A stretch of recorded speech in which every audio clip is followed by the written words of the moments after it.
What if the sky, the one above us now, stretching from pole to pole in electric silence, had one day simply let go? Imagine this. Not a crash, not a spark, not even a sound. Just a stillness. A shift so soft we wouldn't feel it in our skin, not at first. A quiet turning, invisible and vast. The compass needle, that ancient tool of travelers and dreamers, starts to hesitate, then tremble, then spin. Not because the earth beneath us moved, but because something deeper, older, had begun to forget its own direction. The magnetic field.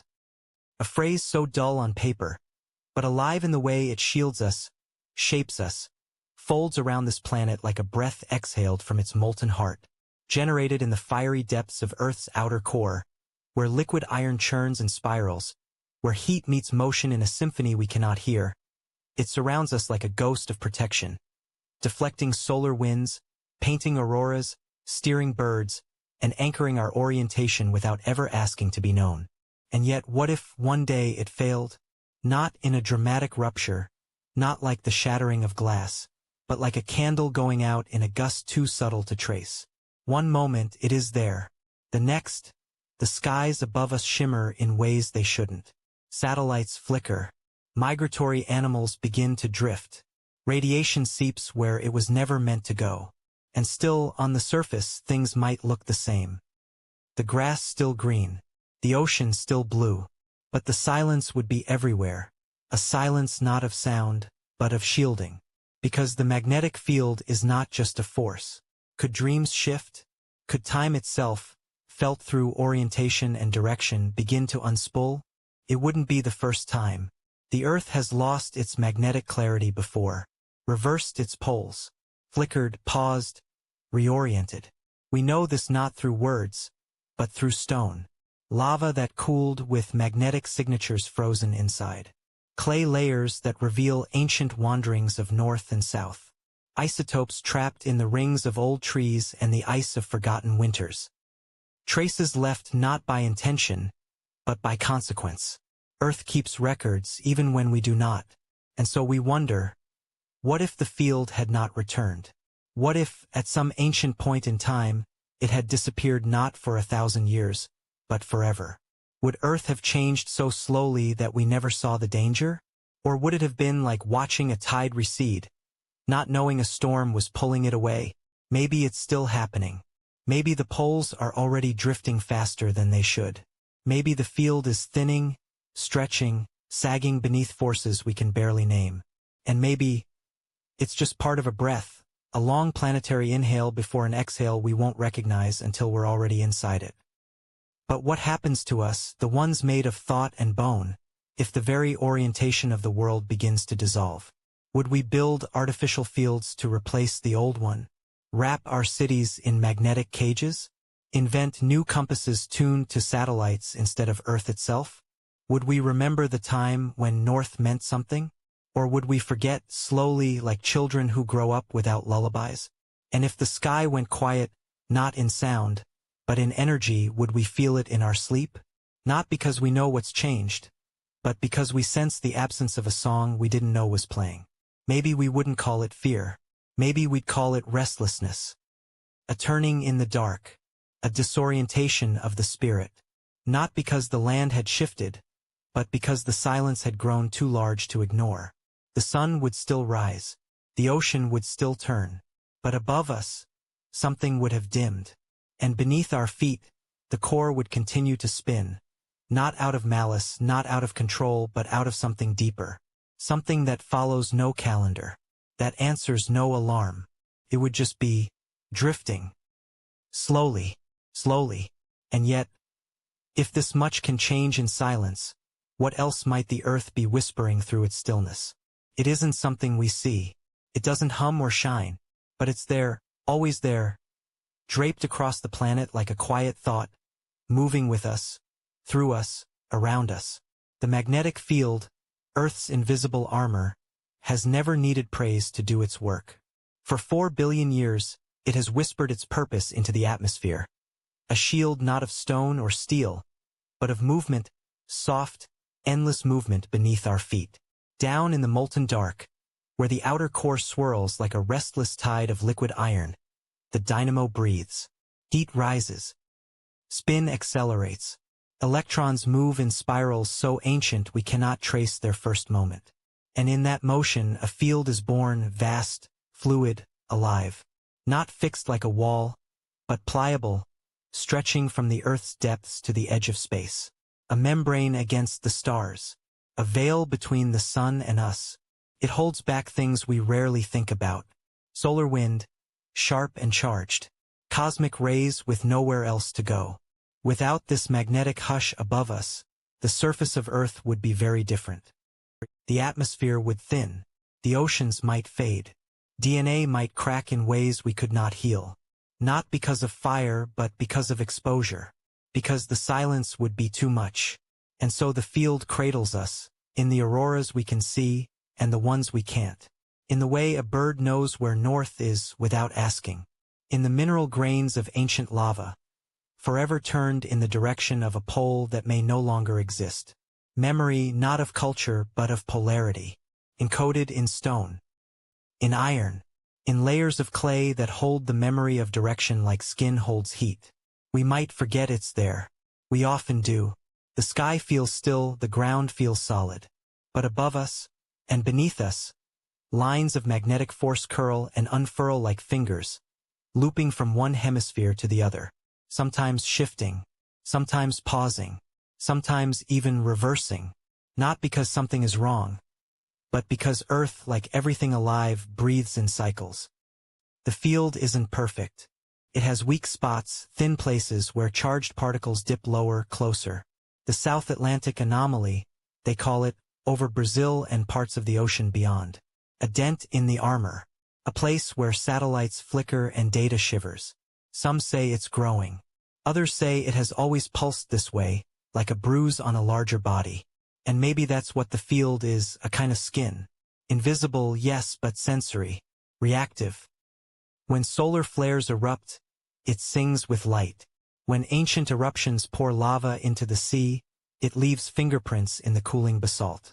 When the poles wander, as they do now, it adjusts not in panic but in rhythm. A quiet intelligence, too slow for us to feel but not too slow to be real. Could it be that we evolved not just under this shield, but with it? That our cells, our rhythms, our balance, are subtly attuned to this planetary murmur? That our sense of direction, both literal and metaphorical, is shaped by more than instinct, by more than logic? What if the field, like gravity, pulls not just on mass but on memory? Maybe we've always known this without saying it. The compass rose etched onto ancient maps. The temples aligned to solstice suns and unseen poles.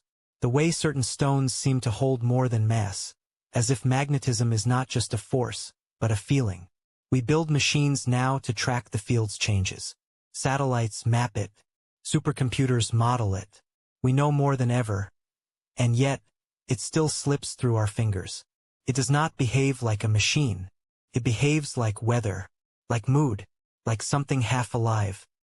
And in that, there's something humbling, something beautiful. Because if this armor can pulse and flicker and wander and fade and still return, maybe we too are allowed to change. To lose our orientation and find it again. Not because we're broken, but because we are made of the same earth, of the same iron, of the same breath. And if this much can be held in something we cannot see, what else might be cradling us, quietly, from the dark? Beneath the continents we walk upon, beyond the roots of mountains and the reach of any drill, there is movement. Not swift, but constant. Not visible but vast. Iron, hot, liquefied, heavier than imagination. Drifts in slow spirals, like breath thickened into metal. In the outer core, nearly 3,000 kilometers beneath the crust, this iron flows in currents shaped by Earth's rotation and ancient heat. A planetary heartbeat we do not feel, but one that shapes everything we do. It isn't like the rivers we know. It isn't like lava. It doesn't glow red or bubble. This motion is silent, slow, circular, self-sustaining. It loops and loops, turning motion into magnetism, and magnetism into life. Because from these flows, from this molten deep, comes the magnetic field. A a field that stretches far beyond the clouds, shielding us from cosmic wind and whispering through the skin of every compass ever made. And yet, what stirs it? What wakes it, keeps it alive, allows it to spiral? Scientists speak of convection, of radioactive decay, of the leftover warmth from Earth's own formation, of lighter elements rising, heavier ones sinking, of the crystallization of the inner core, giving off latent heat like a dying fire. But there's something more, something elemental in how this engine turns without rest, without pause, without witness. It is a choreography without audience. And yet, the stage is the planet itself. Could it be that this molten engine remembers the shape of its own spin? That even deep time has a kind of memory, not in words or records, but in flow patterns etched into heat and spin? And if it remembers, could it also forget? There are signs, faint ones, evidence that Earth's magnetic field has weakened before, paused, wandered, flipped. The poles have traded places more than once. The compass needle, over vast spans of time, has reversed its allegiance. Not quickly, not chaotically, but gradually, as if the core, in its slowness, was rewriting its own logic. In lava flows frozen during these transitions, we find clues, particles of iron aligned in the wrong direction, embedded like quiet dissenters in stone. Ancient minerals acting as witnesses to a moment when the field dissolved and reformed. Not because the planet was broken, but because it was in motion, because even the deepest things drift. And now, some say we are entering another drift, that the poles are shifting faster than before, that the field is thinning. Not everywhere, but in strange places. The South Atlantic anomaly, stretching like a bruise across the sky. Satellites falter. The field pulses. Instruments tremble. Not with fear but with data. And we watch from the surface trying to hear what the core is saying. But we do not speak molten iron. We do not feel magnetic lines on our skin. We cannot see the patterns traced in darkness. All we can do is wonder. What happens when the core begins to slow? What happens if its engine forgets how to turn? Maybe nothing. Maybe everything. The field might vanish for a while. Not instantly. Not catastrophically. But softly, like a dimming light. The atmosphere, unshielded, would face more solar breath. Radiation would increase. Technology would struggle. Birds might lose their sense of home. Whales might turn in the wrong direction. Not because the planet hates us, but because the engine that loves us is sleeping. And then, eventually, perhaps it would return. Because the core is not dead. Only dreaming, rewriting its path, realigning its dance. A new pole born, a new field spun, a cycle completed, a breath exhaled, then drawn in again.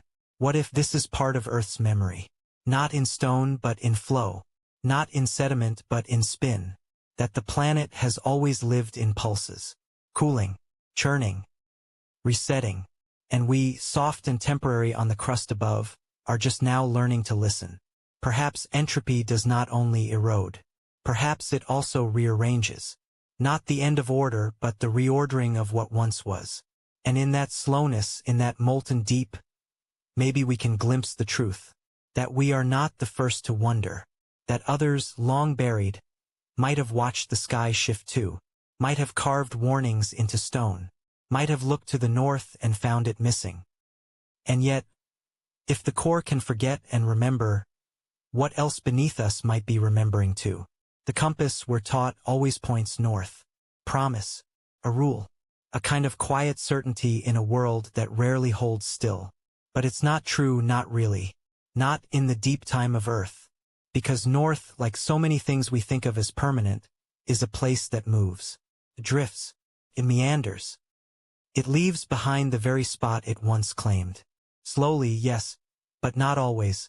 Sometimes it wanders with intent, as if guided by some restless memory far below. We think of Earth's magnetic poles as two fixed points, one at the top, one at the bottom, clean, symmetrical, simple. But they are not simple. They are not even opposites. They are the bruised skin of an invisible field, rippling from the flow of iron far beneath our feet. A field that pulses, twists, reverses. Not because it's broken, but because it's alive. Over centuries, navigators noticed strange things. Ships that pointed slightly wrong. Charts that aged faster than maps should. The magnetic pole, it seemed, was not loyal. It drifted, leaving Canada behind and edging toward Siberia. Not in silence, but in distance, dozens of kilometers per year. Like something underneath was slipping, repositioning, whispering a new direction to the sky. And there were times, long before satellites, long before clocks, when the wandering turned to reversal. Times when the poles didn't just drift, but flipped. The north became south. The south became north. A complete inversion. Not instantly, but over thousands of years. As if the planet had turned in on itself, slowly, purposefully, like a breath reversing direction. We know this not from legend, but from lava. When magma cools into stone, its tiny iron minerals lock into place, aligned with the magnetic field of the moment. And when we read these alignments, like quiet magnetic fingerprints, we find a patchwork. Ancient rocks that point the wrong way, layered over time like pages in a forgotten book. A record of drift, of reversal, of planetary change so gradual it would feel like stillness to the living things above. Could it be that the poles shift not because of chaos but because of rhythm? That even this great confusion is part of a deeper cycle? Maybe, maybe not. The field weakens before it flips. It becomes unstable. Multiple poles appear, then fade.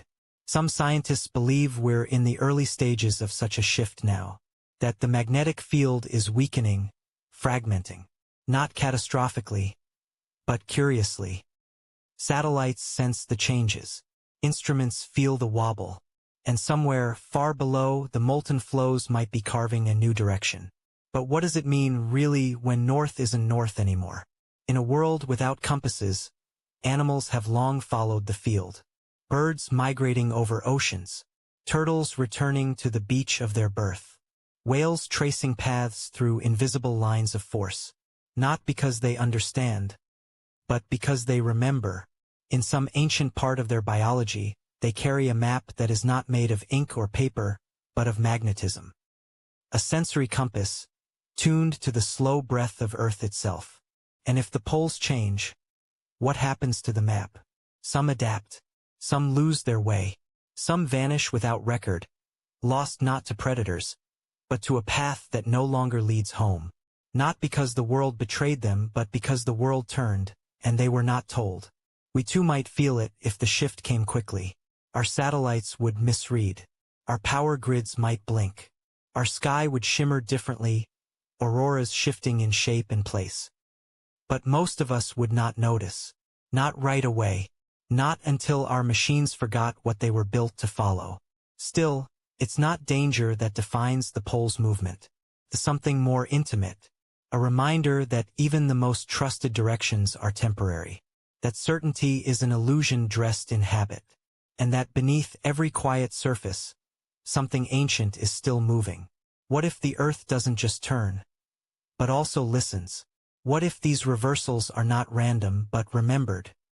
Echoes of a planet adjusting itself, balancing fields we barely understand, guided by a logic older than language?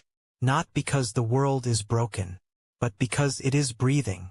And if the poles can drift across oceans, if they can forget where they once belonged, what else might be wandering, slowly, patiently, beneath our feet?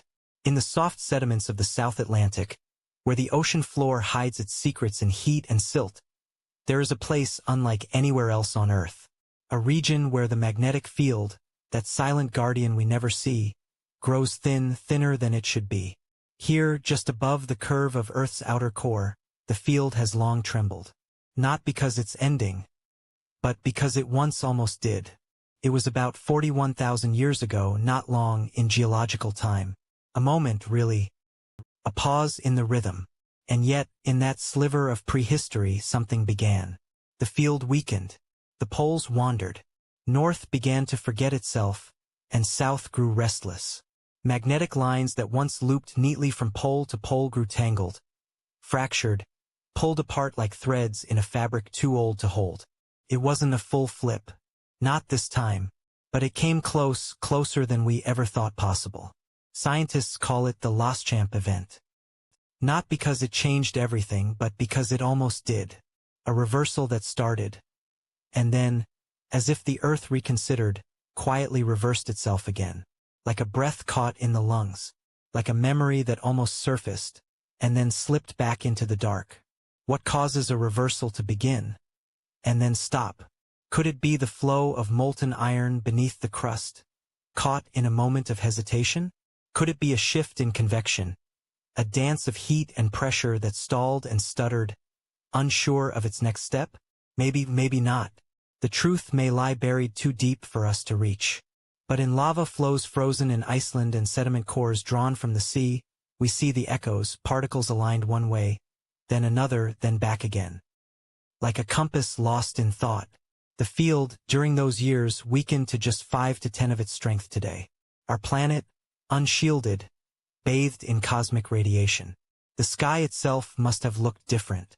Auroras blooming not just near the poles, but over the tropics, glowing green above ancient savannas. Not because the stars changed, but because Earth's invisible skin had thinned. And still, life went on. Mammoths grazed. Neanderthals hunted. Early humans carved lines into bone, their stories just beginning to form. They may not have known what the sky was doing. They may not have seen the pole flicker. But maybe they felt it. In their migrations, in their sleep, in the slow pull of instinct realigned. There are those who wonder, could this failed reversal be the reason we're still here? A hesitation that preserved the balance just long enough for memory to take root, for civilization to one day arise? Is not an answer we can hold. Only a question we keep circling. And now, that weak spot in the South Atlantic still pulses. It has a name now, the South Atlantic Anomaly. A place where satellites misfire, instruments blink, data bends slightly out of tune. As if the field there remembers what it once tried to do, and might someday try again. What if the planet has its own thresholds? Points where history brushes the edge of change, then pulls back. Not out of fear, but out of rhythm? What if reversals aren't just events, but expressions? Not failures, but pauses? Not conclusions, but commas in a sentence Earth is still writing?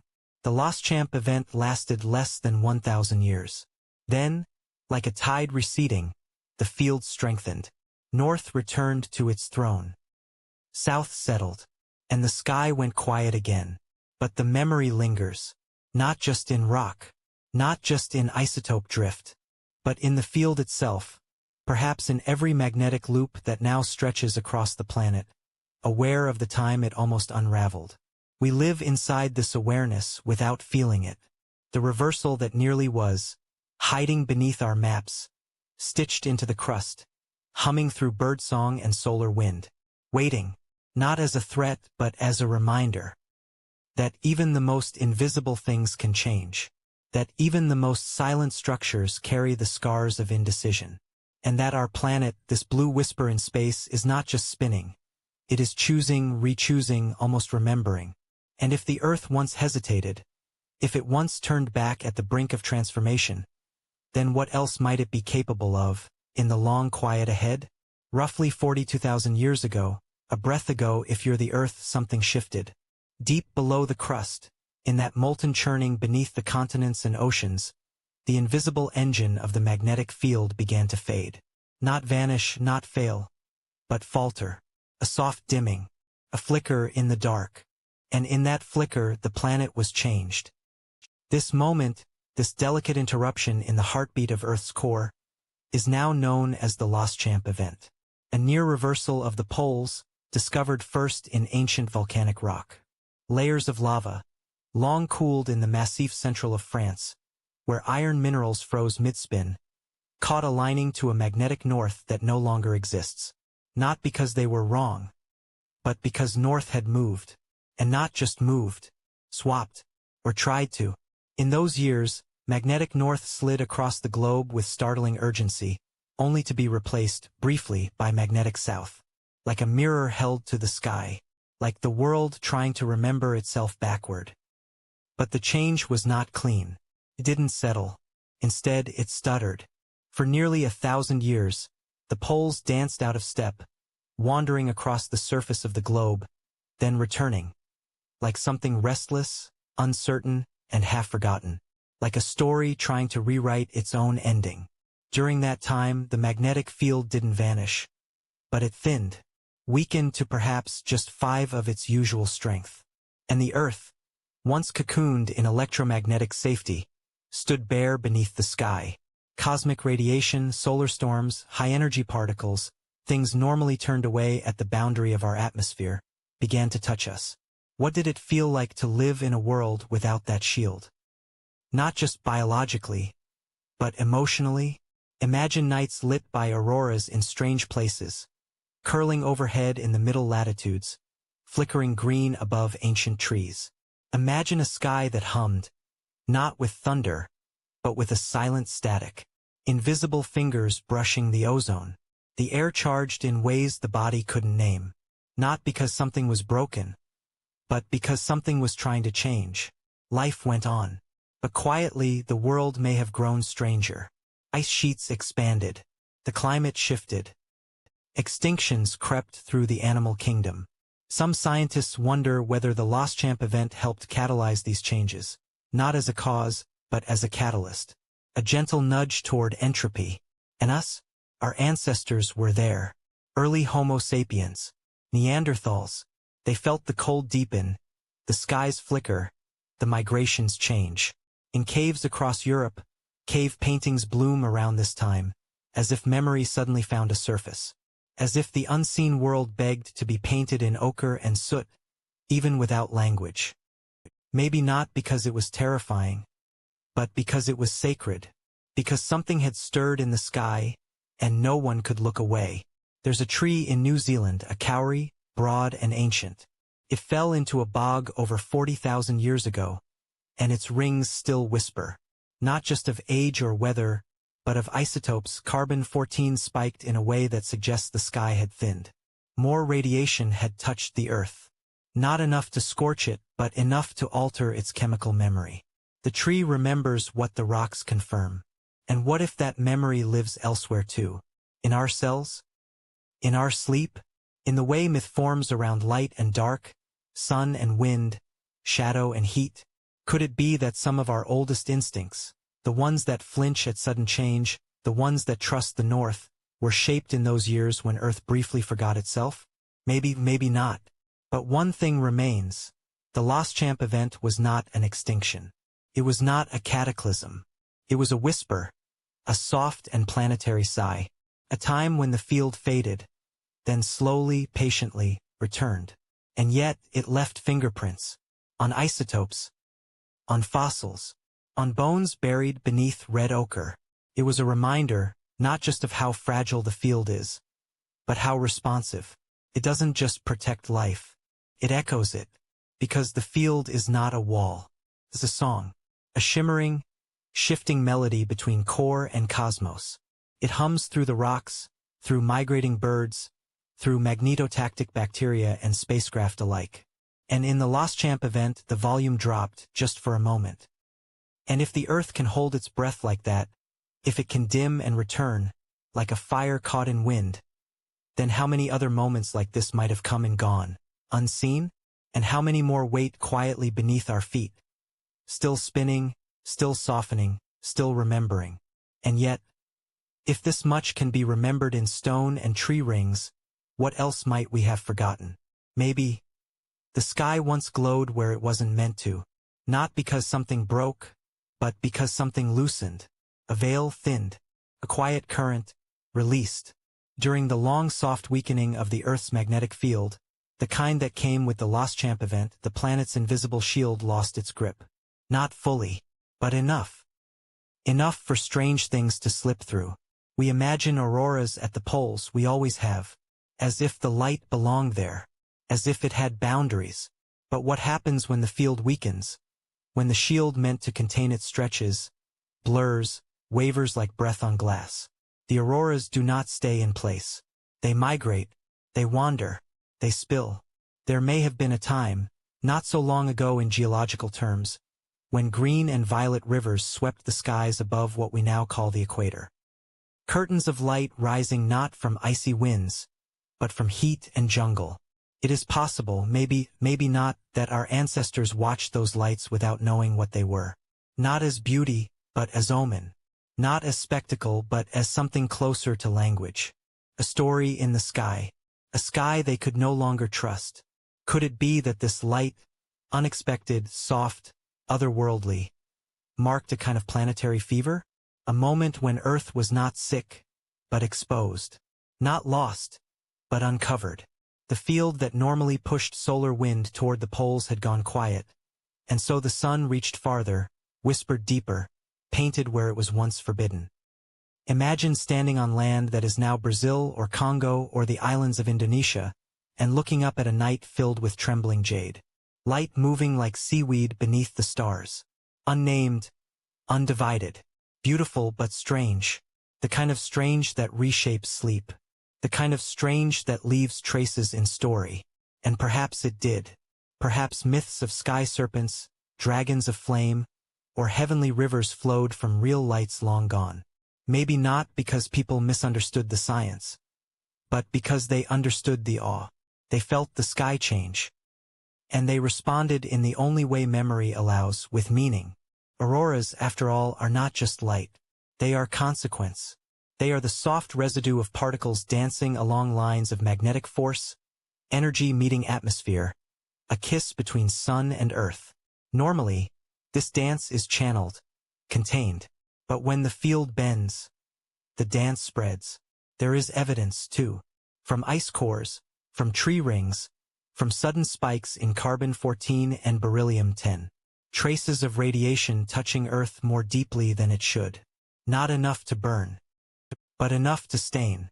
The kind of invisible stain that leaves no wound, only a memory.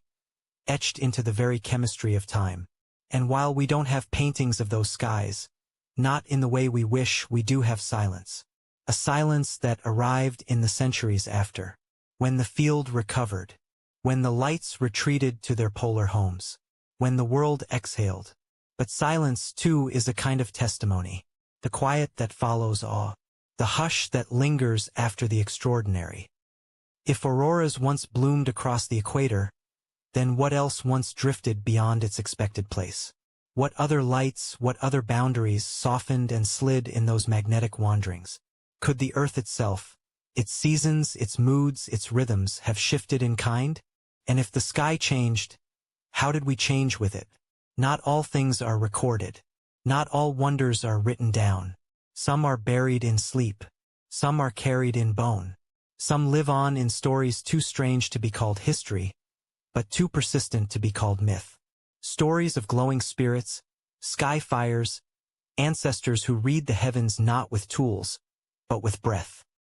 Perhaps, in the weakening of the field, the planet became more open, more permeable, not broken, just receptive. And maybe, just maybe, in that rare openness, something ancient saw us better. Or maybe we saw ourselves. And if the sky once shimmered where it wasn't meant to, what else might we one day witness again? Not because we are waiting, but because we have always remembered. And yet, if even the lights can lose their place, what else might shift quietly when we're not watching? Maybe memory isn't always something we carry. Maybe, sometimes, the Earth remembers for us. Not in language, not in story, but in texture. In the quiet lean of an atom. In the patient spiral of a tree ring. In the tilted axis of a lava flow that cooled long ago and never turned back. These are fossils too, not of bones but of orientation. Not of creatures but of fields. Every few centuries, something stirs beneath the crust. Not loud, not sudden. A subtle shift. A wandering of lines we cannot see. And the planet, ever watchful, takes note.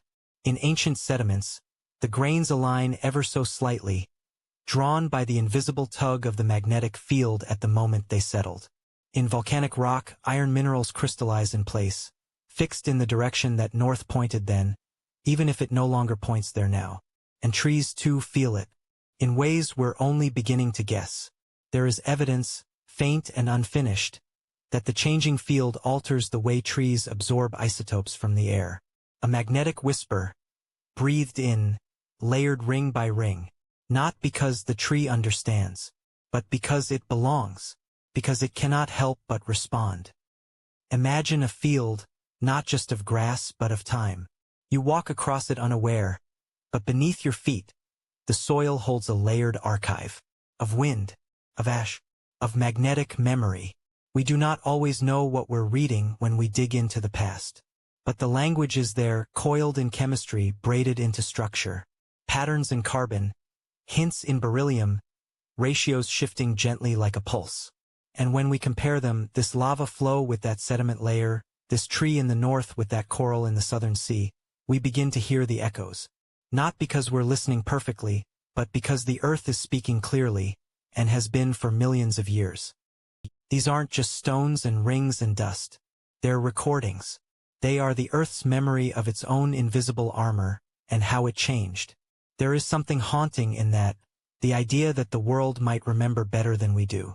That while we build stories, carve monuments, forget and repeat, the land itself is keeping time. Quietly, faithfully, without judgment. Not because it needs to, but because it can't help but witness. And sometimes the memory overlaps. In places like Steen's Mountain in Oregon, lava cooled rapidly, and in its minerals we find magnetic signatures that change direction in a matter of weeks. Weeks, not millennia, not centuries, as if the compass spun and the rock, confused and molten, tried to follow. It didn't catch a stable direction, caught a moment in flux. Could it be that these rocks aren't just geological artifacts, but glimpses of a planet trying to find its balance again? Maybe the core was stumbling. Maybe the outer shell was listening. Maybe not. But the alignment is there, etched in stone, as if the earth itself had paused, then turned. We think of fossils as bodies. But what if they are also gestures? What if the land fossilizes behaviors, like a muscle twitching in response to unseen pain? What if a ripple in the field leaves behind more than we can yet read?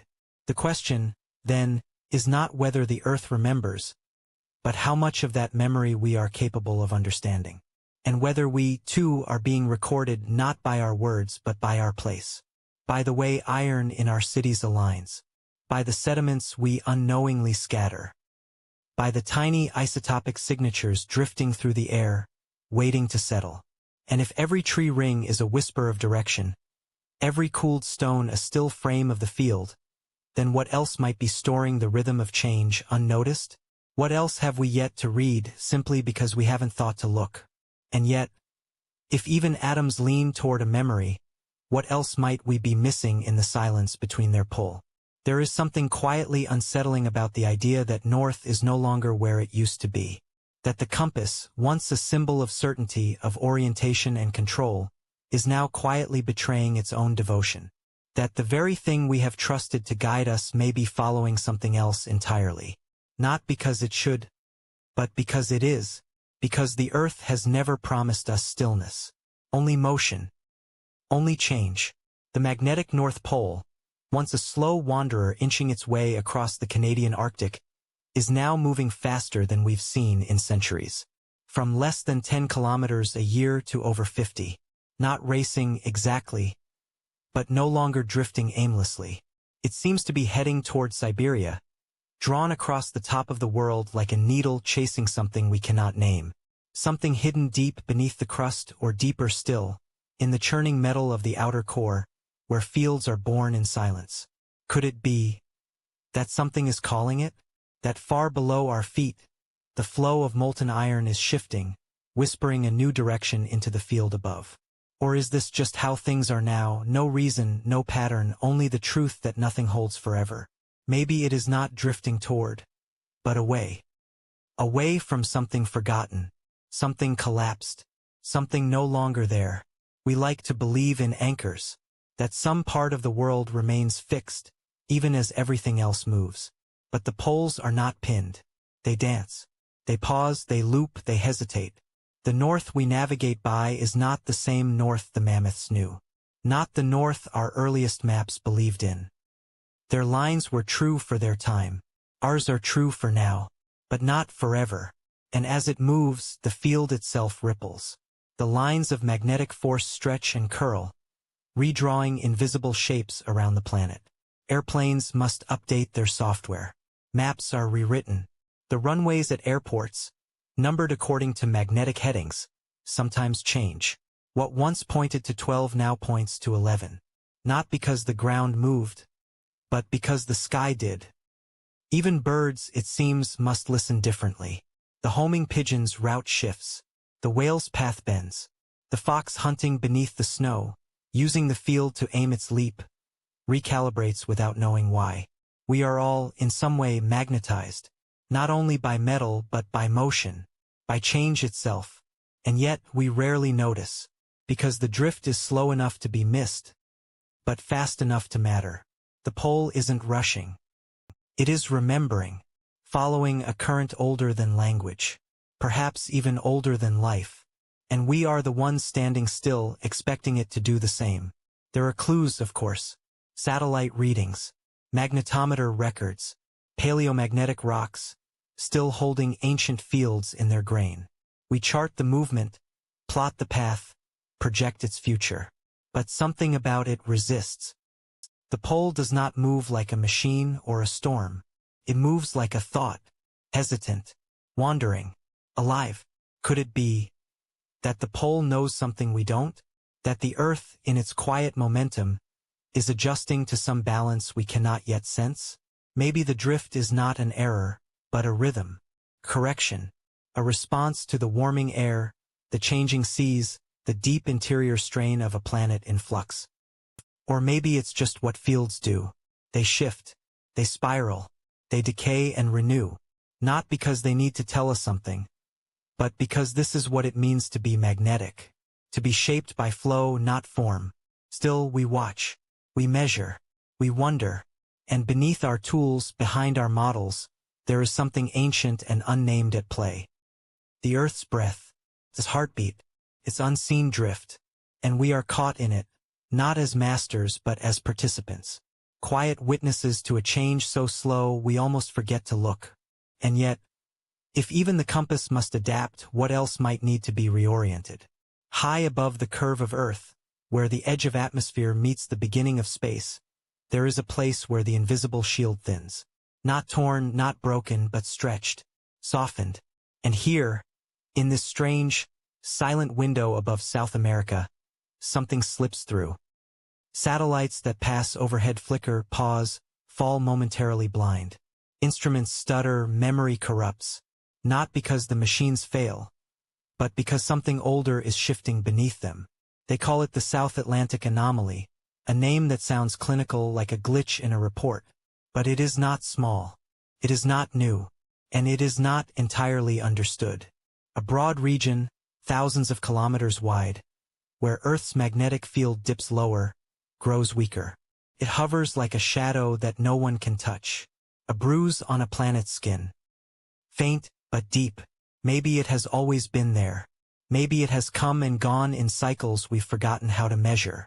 Or maybe it's new. A symptom of something moving far beneath our feet. Something in the outer core, perhaps, where molten iron swirls like ink in a slow spiral, generating the very field that protects us. Maybe, in that quiet sea of metal, a new eddy is forming. A reversal beginning. Or unbeginning. A pause in the story of North and South.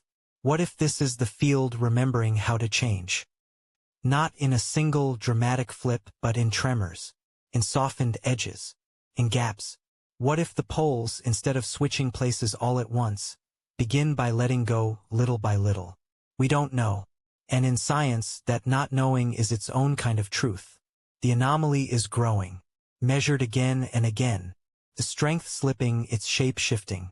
Not because something is breaking, but because something is becoming. But what? The Van Allen belts, those vast rings of radiation held in place by the field, sag here. They dip closer to Earth, as if gravity itself remembers their weight. Solar particles, usually pushed back into space, reach down with greater ease. The sky becomes porous. Satellites feel it first. Then detectors. Then us. Could it be that this is the beginning of a realignment? Could it be that the planet is reminding us how temporary our sense of normal has always been? The field does not owe us symmetry. It does not owe us constancy. It changes. It meanders. It forgets. And so we look at this growing silence, this thinning in the air, and we wonder, not with panic, but with reverence. Because this too is Earth's story. Not just the rocks, not just the fossils, but the magnetic breath that surrounds us. Too has memory. It too decays. And somewhere, deep within the molten sea beneath our crust, there may be a moment unfolding now that we won't understand for thousands of years. A moment that marks the start of something vast and slow, something that won't feel like a shift, until the past looks different through its lens. Maybe the anomaly is not an error, not a weakness, but a whisper, a soft place in the field where change begins. A signal that the magnetic skin of the earth is not a wall, but a tide. It rises, it falls, it drifts, it pulses. And sometimes it thins, not to collapse, but to breathe. And yet, if this invisible armor can wear thin, what else might we have mistaken for permanence? There is a tenderness to protection when it's invisible. We forget it's there, until it isn't. The magnetic field, curled like an unseen cocoon around our planet, has never demanded our attention. It does not sing or pulse to the human ear. It doesn't glow or ripple across our windows. And yet, without it, the sky would be louder, sharper, less kind. Because the sun, that distant giver of light, is not gentle. Not really. It blazes with particles. It breathes in radiation. And space is not empty. It is full of things that forget we are soft. Without that shield, Earth would still spin. Trees would still root. But the air would carry whispers too sharp to hear. Not a fire that burns skin, but a finer flame.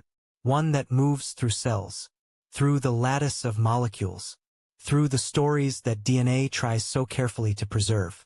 The sun's wind, if unblocked, would not strike us all at once.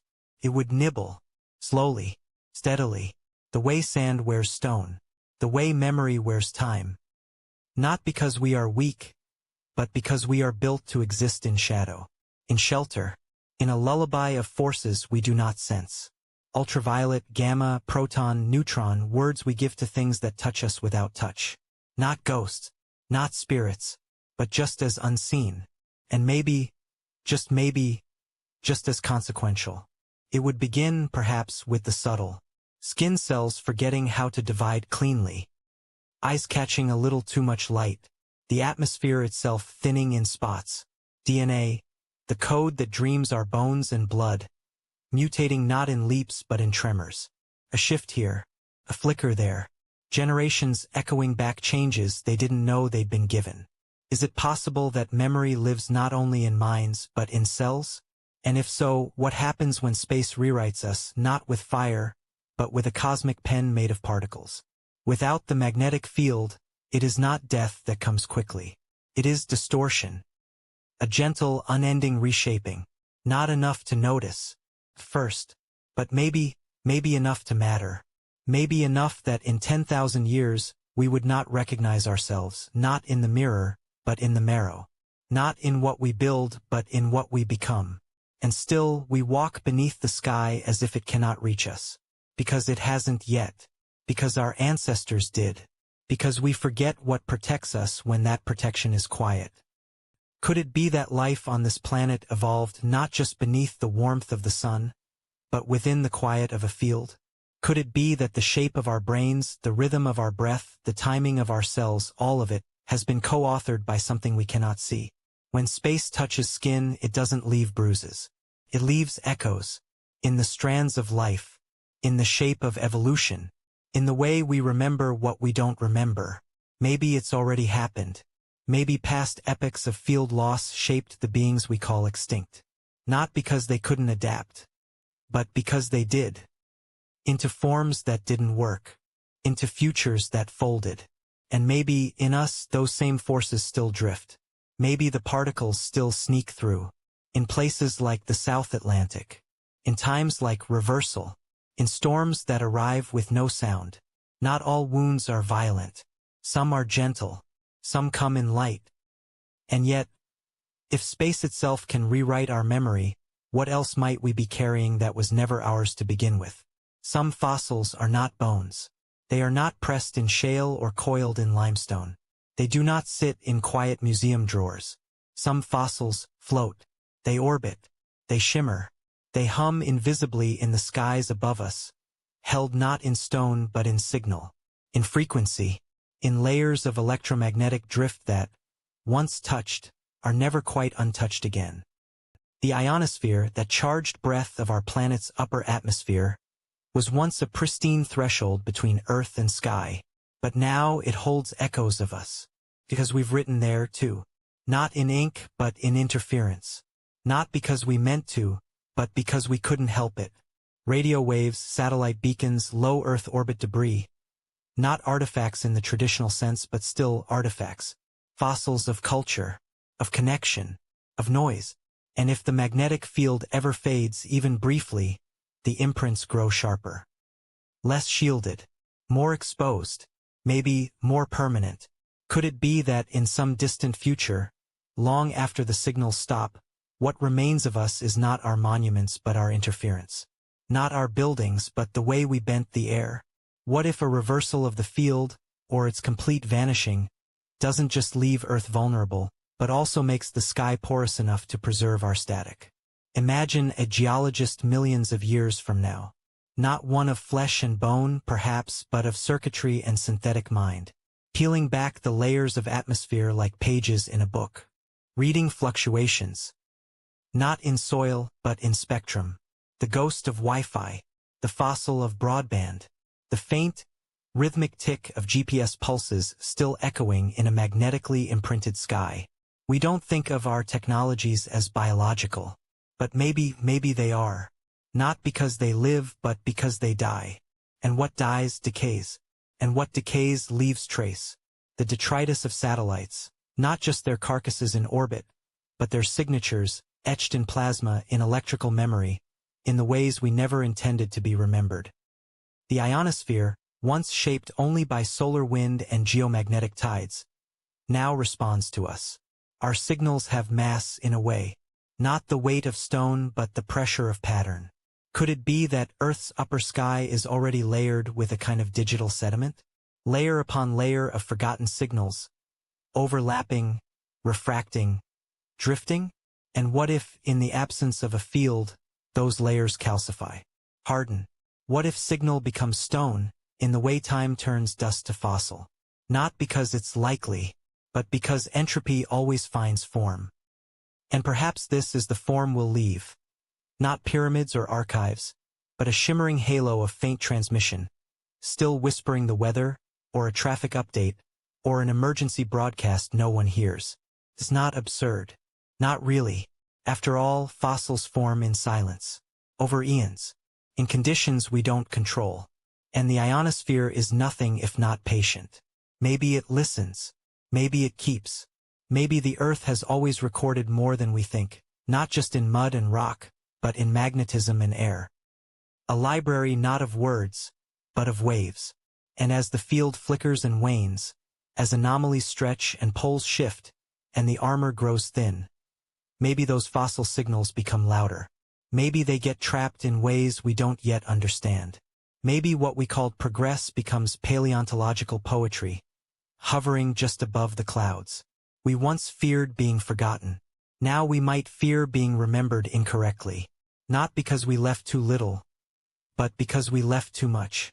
And yet, if even this sky can be carved by memory, what else have we unknowingly etched into the atmosphere of time?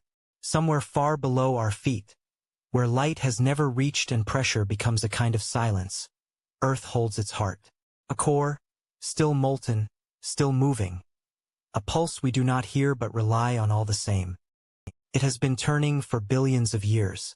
Not perfectly but persistently. Not loud but certain. Generating a magnetic field that shields, sings, and shapes the world above. But even the most enduring rhythms slow. Even heat forgets how to stay. Entropy does not shout. It whispers. Not because it is cruel but because it is universal. And even the spinning heart of a planet cannot escape the long, slow pull towards stillness. Deep within that molten sphere, iron flows like liquid music, chaotic, organized, drifting in vast loops. But one day, maybe not soon, maybe not even within our species' memory, that motion will falter. Not all at once, but like breath stretching thinner, like a candle tired of its flame. What happens when movement forgets itself? When heat escapes faster than it can be replenished? The outer core, the region responsible for Earth's magnetism, relies on motion. Fluid iron, thermal contrast, a geodynamo humming in darkness. But entropy waits, waiting not because it is patient, but because it does not need to hurry. Could it be that the end of our magnetic field won't come with violence, but with quiet? We tend to think of extinction as dramatic, an asteroid, a blast, a scream. But many things end not with sound, but with a subtle sigh. If the core's motion slows, if convection weakens, the field could wither. Not disappear, perhaps, but grow faint, patchy, thin, like a ghost of protection. And in that thinness, the sun's winds would seep in. The auroras would brighten, then spread. Satellites would falter. The sky might shimmer strangely, but no one would scream, because it wouldn't feel like an emergency, just a soft forgetting. Some say the inner core is already changing, crystallizing, growing asymmetrically. Others wonder if plumes of heat rising through the mantle are becoming erratic, hinting at deeper changes we cannot yet confirm. Maybe this is part of the planet's breath, an inhale that spans millions of years. Or maybe it is the beginning of something else, a long decline we were never meant to witness. Not because it is unusual, but because it happens too slowly for most to notice. We are young compared to the core. We forget how brief our era is. The field we call constant has flickered before. It has vanished, weakened, reversed, hesitated. It may do so again. But beneath even those fluctuations lies a longer arc. The arc of entropy, of energy dispersing, of warmth becoming memory, not because it must, but because that is the law. If the core cools enough, if its motion freezes, the magnetic field will die. And in that death, there is no explosion, just exposure. The field is not armor in the way metal is, it is more like a lullaby. Gentle, invisible, protective. And its silence would be felt in ways we do not yet understand. In biology, in climate, in time itself, perhaps.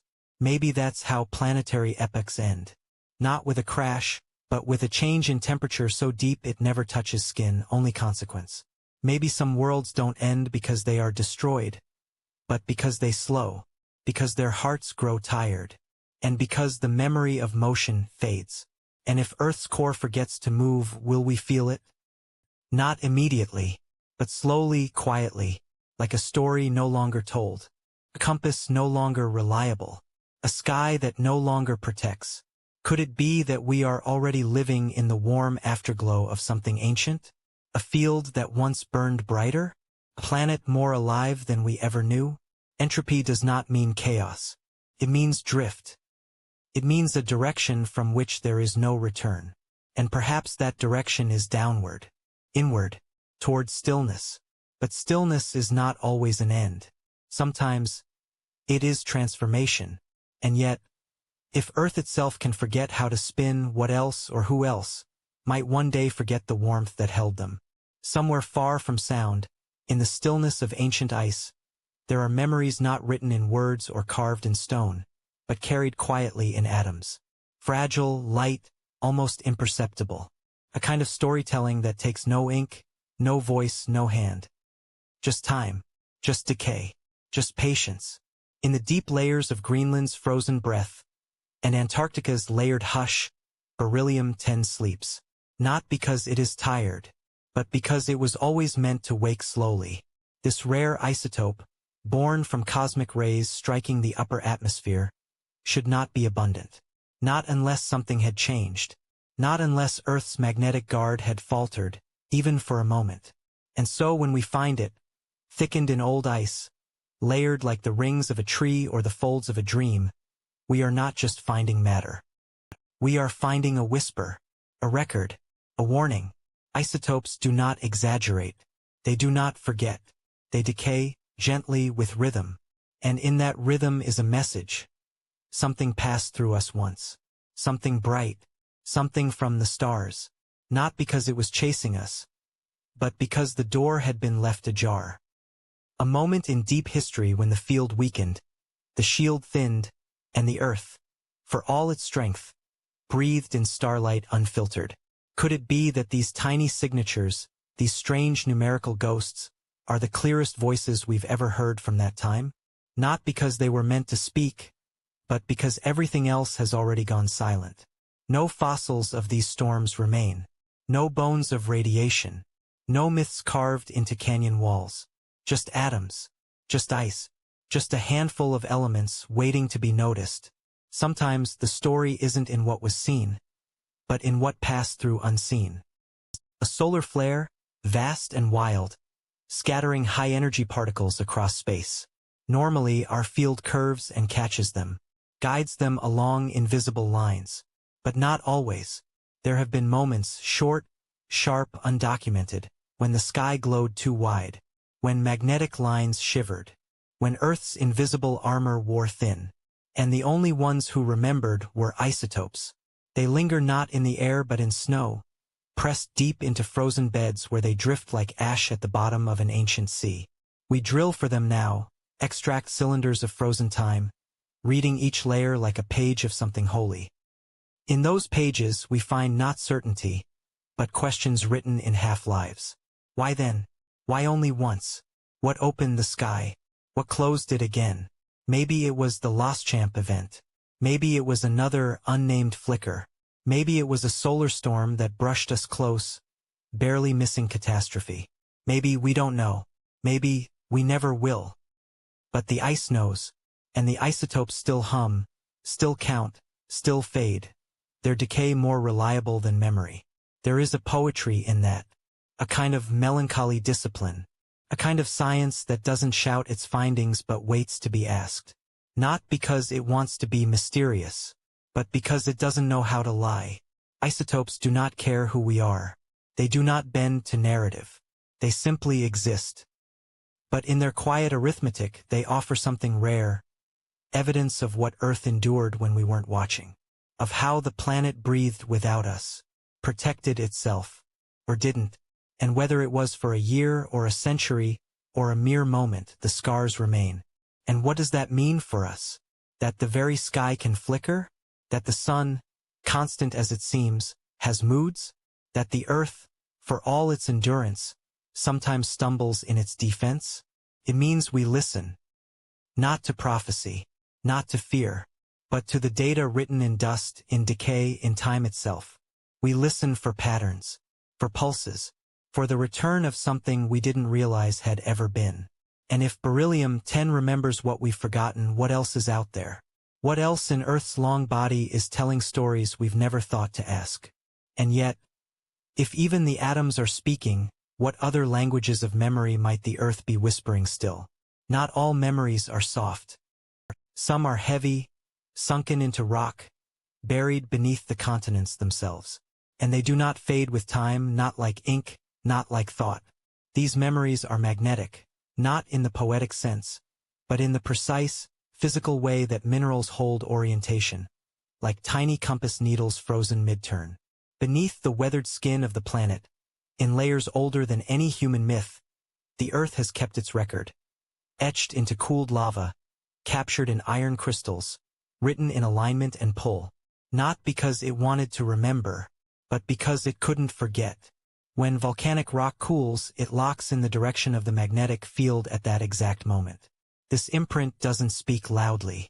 It doesn't shimmer, but it remains. And when geologists chip away at outcrops in ancient terrains, sometimes in Siberia, sometimes in Australia, sometimes in places we think of as geologically quiet, they are really reading a language of orientation. North, south, and sometimes neither, because there have been times, many perhaps, when the poles didn't just drift, they flipped. And each time the rock recorded it. Slowly, patiently, like a stone diary with no audience. waiting for someone to decode the tilt of a million tiny magnetic needles. These reversals are not written in flame or catastrophe. They're hidden in alignment, the subtle shift of crystalline direction, the memory of Earth's breath rerouted. Could it be that the mantle, too, remembers? That even in its molten churn beneath the crust, the planet carries echoes of its own electromagnetic rhythms? Not in words, not in songs, but in movement, in charge, in the way it spins. Maybe not. But what we do know is this. Deep inside tectonic plates, ancient slabs of once molten rock now crawling over the surface of the planet, there are pockets of magnetized minerals older than anything we've named. Their orientations don't match our present-day north. They point elsewhere, sometimes wildly, sometimes backwards, and when mapped together, they tell a story of migration, not of life but of field. A wandering field, flipping and shifting and dancing across deep time. The Earth remembers in basalt, in sediment, in ocean floor stripes that run parallel like ancient barcode lines, marking each reversal as it happened. Not because the planet wanted to leave clues, but because nature has no eraser. What happens becomes part of the stone. And what happens when those plates are subducted? When they sink back into the mantle and disappear beneath trenches of silence? Do those memories fade? Or do they melt into the molten deep, becoming part of the planet's interior archive? Could the field be self-aware in some slow, planetary way, not conscious but rhythmic? A memory not of thought, but of flow? Could Earth, in its own unfathomable scale, know what its field has done before? We imagine memory as something biological, a brain, a mind, a neuron's flash. But maybe the universe keeps memories in other ways, in magnetism, in spin, in the subtle polarization of a grain of dust. Maybe, every time the poles shift, the core remembers its last dance. Not because it chooses to, but because the laws of physics insist on repetition, on echo. And what about us? Our own tools, compasses, satellites, sensors, are only just beginning to interpret these silent alignments. We read magnetic minerals like archaeologists of charge, but we've barely scratched the surface. Most of the Earth's crust lies below the ocean, hidden, unmeasured. Most of its mantle lies deeper still. Entire epochs may live there, unrecorded but not erased. The field, too, has cycles we don't yet understand. Long pulses, short hesitations, sudden weakening, then strength again. It's not random, but it's not fully predictable either. Like memory itself, parts of it crystal clear, parts of it lost in the fog of time. Could it be that the planet stores its magnetic history not only in rock, but in rhythm? In the way the field breathes in and out across millennia? Maybe the field is not just a shield, not just a force, but a pulse. A story told over and over again, in a language too slow for us to hear unless we pause.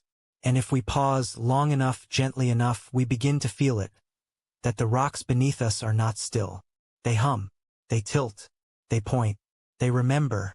And yet, if the stones can recall the sky, what other memories might lie humming beneath our feet? Or perhaps, within us? Somewhere in the soft folds of biology, beneath layers of instinct and thought, something ancient may still stir. A whisper in the nervous system, a tug in the dark behind the eyes. The quiet suggestion that we, too, were once guided by forces older than maps. That long before GPS, before even the first carved star charts, there was a compass, not held in hand, but housed within the body itself. Magnetoreception, they call it now, a word too clinical for something so quietly miraculous. But across the tree of life, from the smallest single-celled bacteria to vast migrating whales, there is evidence. Evidence of creatures that feel the field. Not because they understand it, but because they're built to. Tiny crystals of magnetite, microscopic specks of iron, nestled in tissues, in beaks, in spines, in skulls, aligned not by chance, but by centuries of evolution responding to the planet's magnetic breath. Birds know it. They lift into windless air and follow invisible paths with unerring grace. Not just by stars or sun, but by something deeper, a pull, a direction, a knowing that lives in feather and blood. Even blindfolded, even altered, they adjust. Tilt slightly, course correct, as if the earth itself were speaking softly to their wings. Whales, too, seem to follow magnetic lanes beneath the ocean. Their migrations arc along field lines. And when solar storms disrupt the field, strandings spike. Not because they are weak, but because they are listening. And sometimes the song falters. Could it be that we once heard it, too?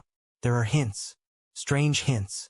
Studies of human brainwaves subtly altered by magnetic fields. Experiments where people unknowingly face magnetic north and still feel something. A quiet calm, a sense of rightness. Nothing strong. Nothing loud. Just a trace, like a half-remembered melody. Faint, familiar, forgotten. Maybe not. But in 2019, researchers found something curious. A measurable change in alpha waves in human brains when exposed to rotating magnetic fields. Not imagination. Not mythology. A real signal. A shift. Not because we know how to use it, but because it's still there. Latent. Sleeping. Like a relic from an earlier version of us. A version more animal, more attuned, more silent. What if we once followed the field like birds do now? Not with thought, but with sensation. Pull in the gut. Comfort in orientation. Perhaps ancient migrations were not only traced by rivers and stars, but by the invisible highways of magnetism itself. Maybe we nested where the field felt still. Maybe we wandered when it changed. And if that's true, what happens when the field shifts faster than instinct can follow? Is it possible that some of our lostness, our collective sense of disconnection, of rootlessness, is not just cultural but biological? That we have forgotten a sense that once helped us know where we belong? Could there be stories buried in our bones? Magnetite fragments behind the eyes? Magnetic echoes in the hippocampus? Still humming softly, trying to orient us to a sky we no longer see? Not because we're broken, but because we stopped listening. Science has only begun to map this possibility. And even as some dismiss it, others dig deeper, into skulls, into genomes, into the strange dance between charge and consciousness. There are theories, fragments, clues, but what's most haunting is not what we've discovered, but what we may have lost the language to feel.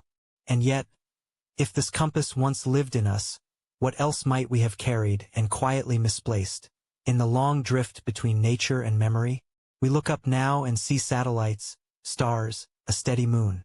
We speak of weather, of climate, of clouds. But once, not so long ago, in the scale of deep time, the sky was not just scenery. It was presence. It was prophecy. It was a canvas of meaning so vast and electric that to witness its change was to feel the pulse of something divine. The Loschamp event, a name that sounds modern, clinical, happened only 42,000 years ago. A flicker of time. The magnetic field weakened. Radiation increased.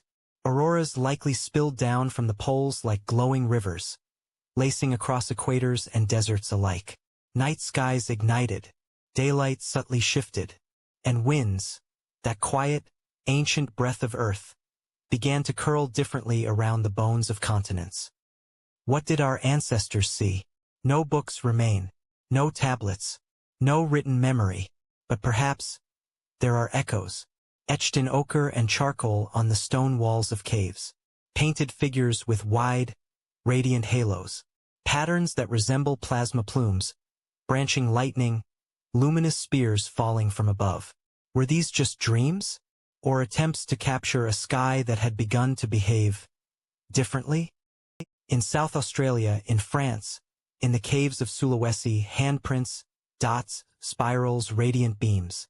Some anthropologists see only art, but others quietly wonder, were these depictions of awe, of terror, of reverence? Not because the people who painted them lacked science, but because they were living inside of it, watching it unfold with bare eyes, unfiltered by instruments, interpreting through instinct what we now decode with data. Maybe they saw the auroras as spirits, not out of ignorance but necessity. When the sky pulses green where it should be black, when it sings where it should be silent, don't you name it, Don't you try to fit it into the shape of something familiar? A god, a warning, a veil between worlds growing thin.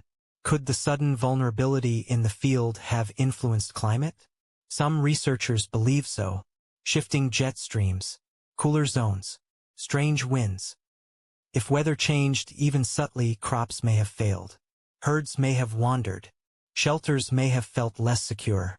We think of the magnetic field as abstract, invisible, but to a people who felt its absence, it may have become a kind of ghost. Not because it was gone, but because something was missing. And in the Arctic North, the Sami people still tell stories of lights that dance across the sky. Not to be whistled at, not to be mocked, because they listen, because they remember. In the Andes, ancient stone towers align with solstices, but could some have once marked the return of lights that no longer appear? Could memories of a charged sky survive as myth, wrapped in ritual, passed down not to explain, but to preserve? Even in modern times, solar storms have sparked awe. In 1859, the Carrington event turned telegraph lines into glowing wires. Auroras were seen in Cuba. Compasses spun. What would that have meant to people without words like magnetosphere or plasma burst? To look up and see the heavens rewritten, not in metaphor, but in motion. And if that was true, then what about the stories before language? Before nations? Before we forgot how to feel the earth's breath beneath our feet?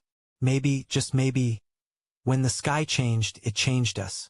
Perhaps it left traces in our mythologies, our pantheons, our fears of the heavens. Perhaps it seeded the idea that gods lived in the sky not because we placed them there, but because something once came down from it. Not thunder, not fire, but color, motion, a shimmer in the dark, a whisper that the world is not as still as it seems. Some archaeologists search for patterns. Magnetic anomalies in burial sites, iron beads in tombs, stones aligned with stars. Others search in stories, the flood myths, the sky gods, the flaming wheels of Ezekiel. Not all match, not all fit, but that's the nature of memory. It erodes, it softens, it becomes metaphor wrapped in dust. And yet, if even the earth remembers its field in mineral and isotope, could we not remember too in pigment, in story, in bone? What if we didn't just survive the Lost Champ event, but were shaped by it? What if it nudged our species toward imagination, toward reverence, toward a deeper sense that something unseen holds us until it doesn't? And if that much lingers in myth, what else might be waiting to be remembered? High above us, past the blue haze, past the reach of air, past even the dust of meteors, there is a quiet, held in place by something we rarely feel. The magnetosphere, a boundary of balance. Not made of glass or stone or air, but of presence. A pulse, a field, a hush between the earth and everything else. It doesn't shimmer. It doesn't glow. And yet, it holds back a chaos we were never meant to touch. The silence beneath the magnetosphere isn't emptiness. It's shelter. An invisible cradle carved by the motion of Earth's molten heart, wrapped in lines of magnetic force we cannot see, but which surround us always. Like a soft whisper between our world and the void beyond. Not because we are chosen, but because we are held. Not by intention, but by motion. Outside this cradle, radiation howls. The solar wind, a stream of charged particles born from the fury of our sun, screams across space at nearly 1,000,000 miles per hour. But here, inside, it barely rustles the leaves.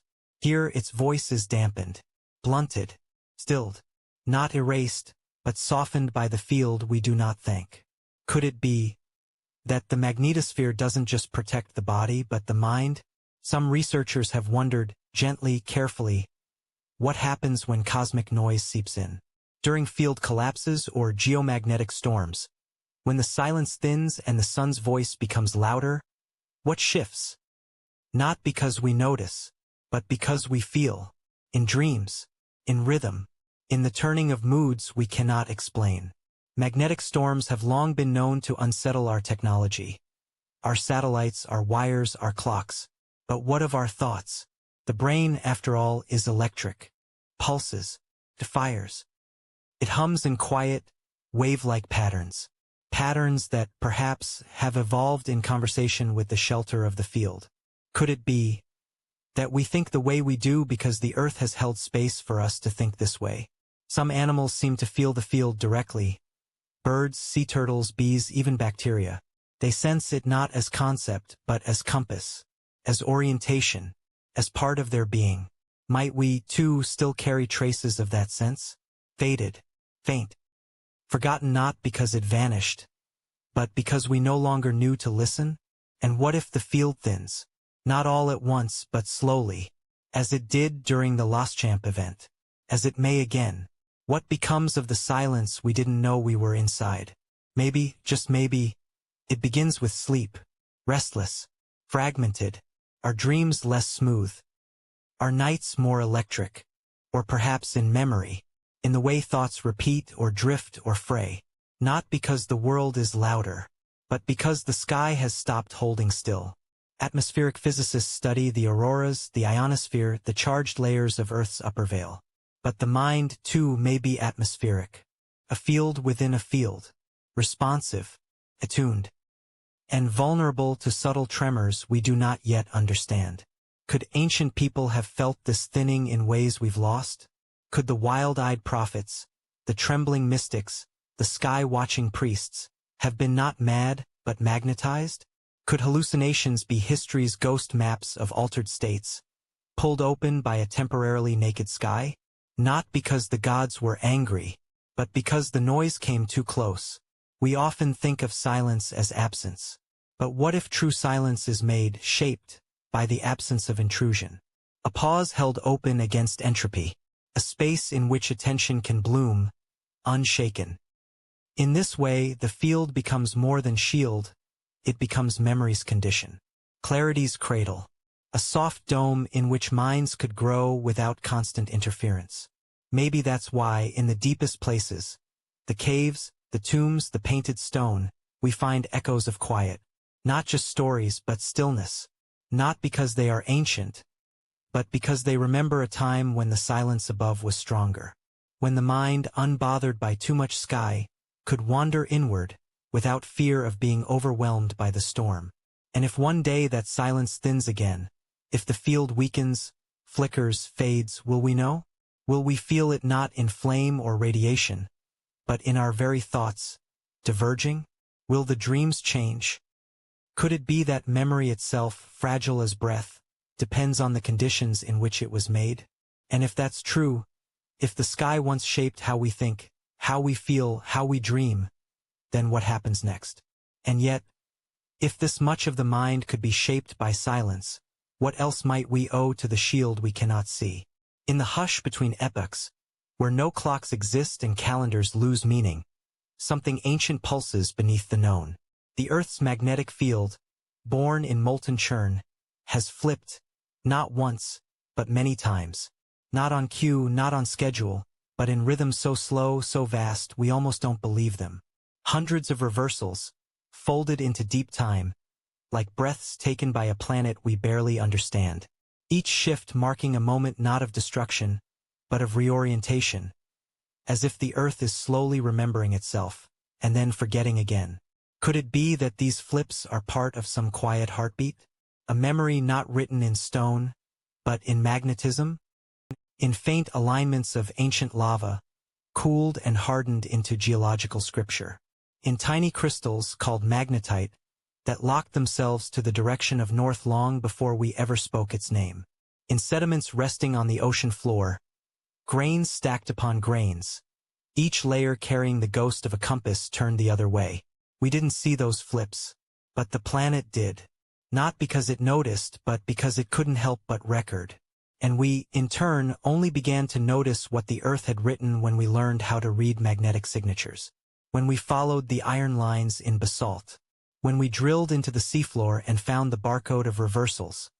Stripes of polarity etched into spreading ridges, mirroring one another like the echo of an echo. Could this be a language older than any myth? Maybe, maybe not. Some reversals were fast, like a sudden turn in a dream. Others stretched over tens of thousands of years, slow, uncertain, wandering. North becoming south, then drifting back again before finally letting go. We call them excursions, like detours in a story whose plot we never fully grasp. And yet, within that wandering, there are patterns.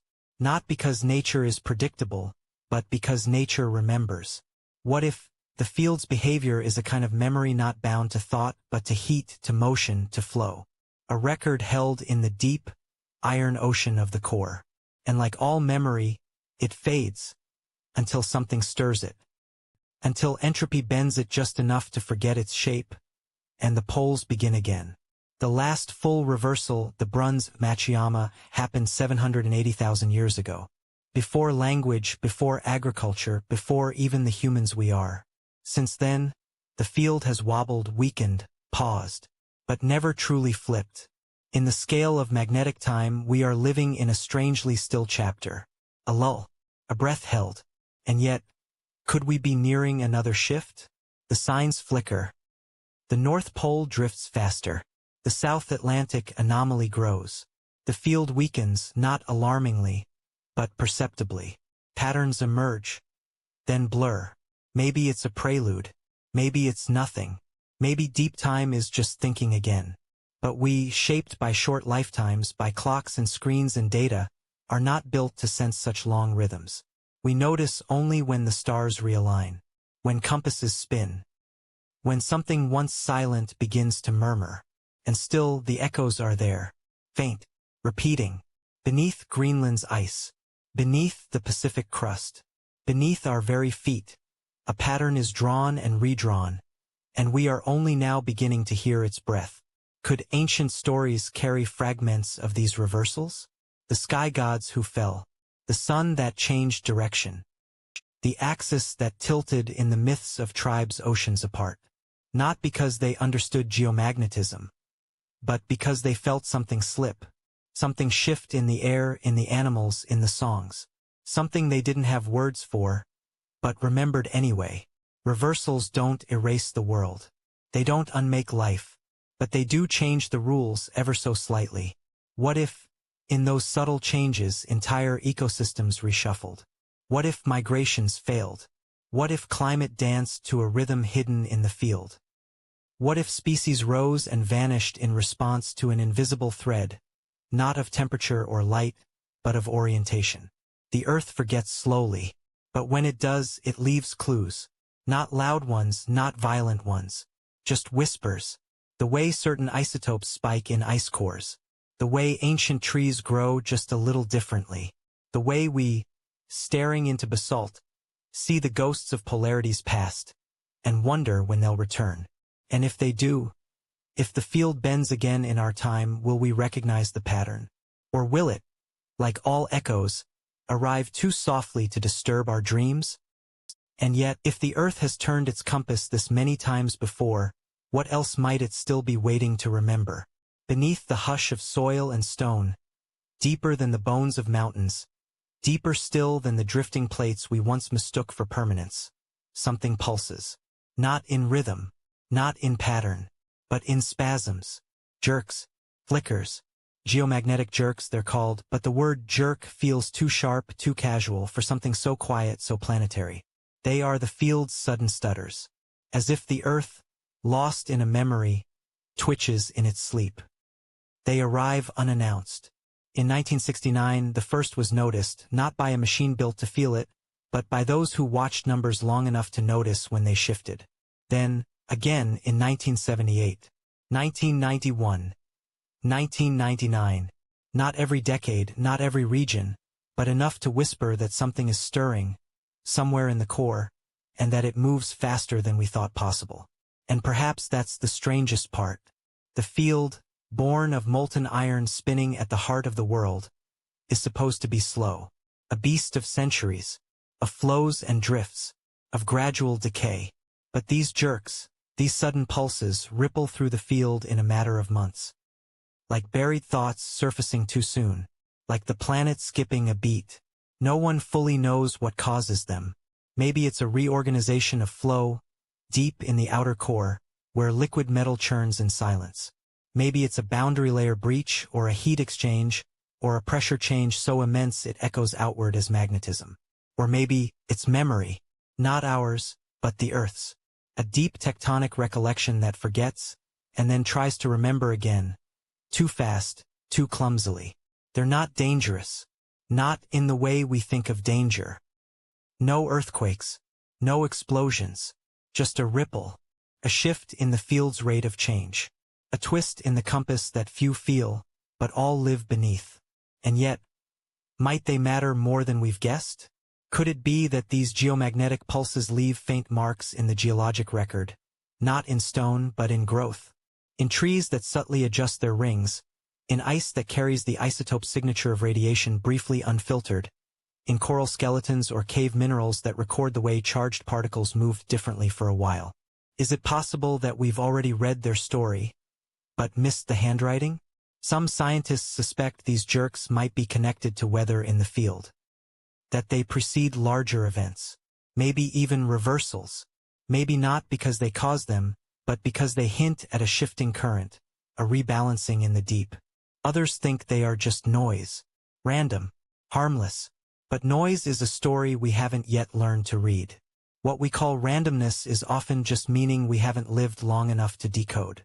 And if the field pulses like this, suddenly, unexpectedly, might it ripple through biology too?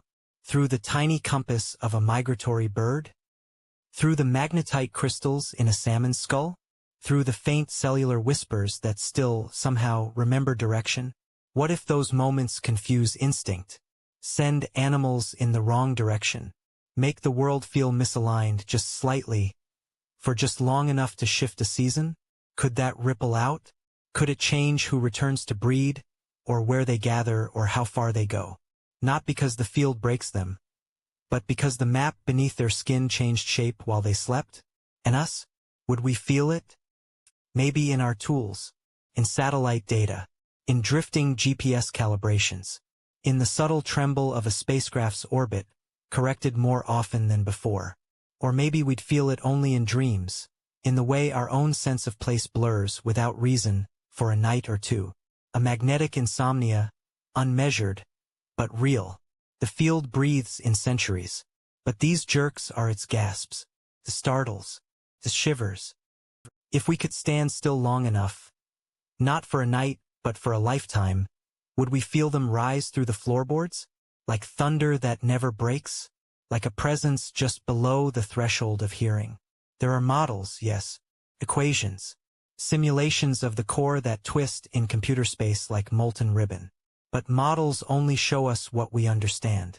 What if these pulses are beyond model?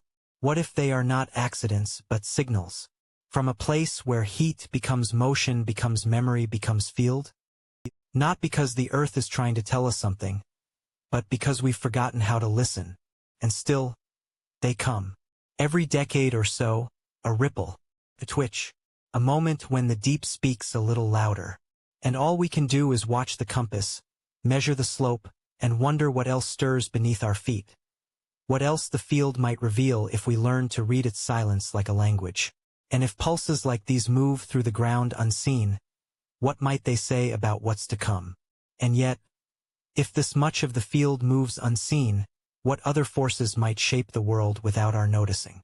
There is something profoundly silent about life. Not in its noise, but in its beginning.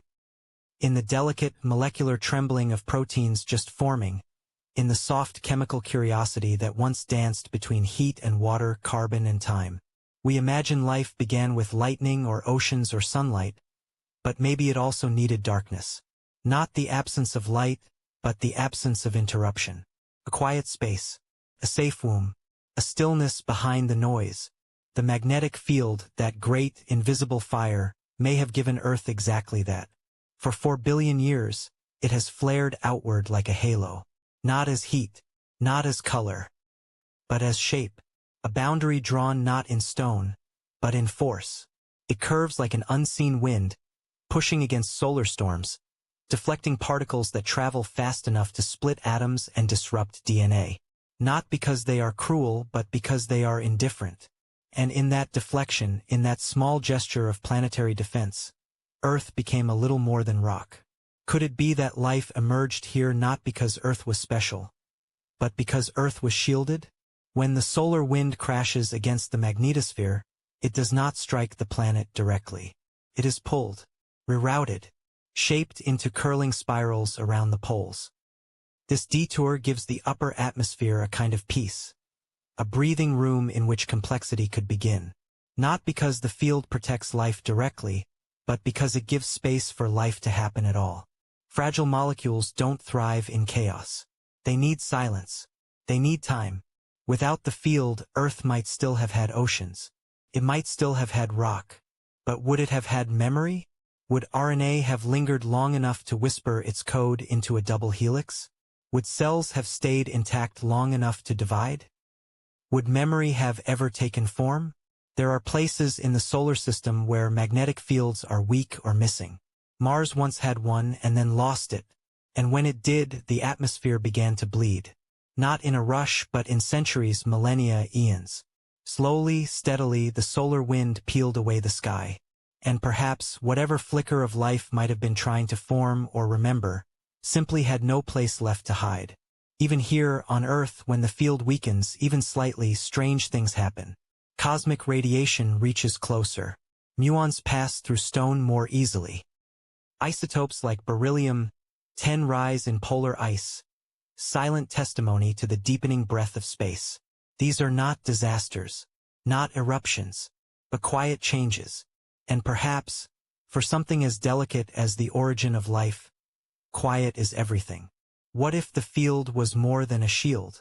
What if it was also a rhythm? A song the early molecules could hear? The way crystals align in magnetic fields. Could strands of RNA have once done the same? Could magnetism have been the first guidance system, not to move through space, but through possibility? Even now, life listens to the field. Birds use it. Bacteria use it. Whales migrate with it. Trees seem to grow differently during magnetic shifts. Not because they know, but because they remember. And what about us? Some studies hint that human cells respond to magnetic change. That the brain has faint remnants of magnetoreception. That pineal glands flicker differently when the field shifts. Not strong effects, but subtle ones. A slight disorientation. A soft realignment. Could it be that our very perception, our sense of up and down, our dreams, our memories are still shaped gently by the magnetic breath of the planet? Maybe, maybe not. But what we do know is this. Without the field, the early world would have been bathed in radiation. And life, if it formed at all, would have flickered like sparks in wind. Never quite catching, never quite remembering how to stay. Instead, it stayed. It slowed. It built shells. It grew roots. It made mistakes and corrected them. Tried again, and again, until one day it opened eyes. And still, the fire at the core spins. Still it wraps us unseen. Not to imprison, but to cradle. A shield not of walls, but of movement. A silent covenant between rock and breath. And yet, if this field once gave birth to life, what might it still be protecting us from or guiding us toward? There is a clock above us. Not a ticking one, not a number-bound device. But something older. Something felt more than seen. A sky clock. One that doesn't count hours but organizes rhythms of wings, of tides, of neural drift. It does not chime or click. It pulses quietly, a breath behind all other breaths. And it begins not in the stars, but in the invisible field that wraps our planet like thought. Magnetism, silent, magnetic, does more than shield. It orients. For animals it becomes a map. An arrow etched not on paper, but in the bones of birds, in the spiral molecules of migrating whales. There is no compass they hold, and yet they follow one. Locked to poles not fixed in place, but in feeling. And us? We like to think we no longer listen to such signals. That we are guided only by clocks, calendars, algorithms. But deep beneath our sense of logic, there may still be an echo. Something ancestral. A field felt in the inner ear, the blood, the pineal gland. Not because we understand it, but because we evolved with it. The magnetic field is not static. It shivers. It shifts. It wobbles like a pendulum pulled gently off-center. And in those shivers, in those slow seismic twitches beneath the crust, something strange happens, not just to rock or space, but to time itself, at least as we perceive it. Could it be that when the field falters, time does too? Not the seconds, not the clocks, but the body's sense of rhythm, the daydream drift, the seasonal longing, the hunger for sleep at dusk, the quiet ache that comes before rain. These are not random. They are layered into biology, into circadian cascades of hormone and memory. And the field, Earth's humming sky clock, has always been part of that arrangement. When it pulses strong, our internal compasses seem to stabilize. When it weakens, reports emerge.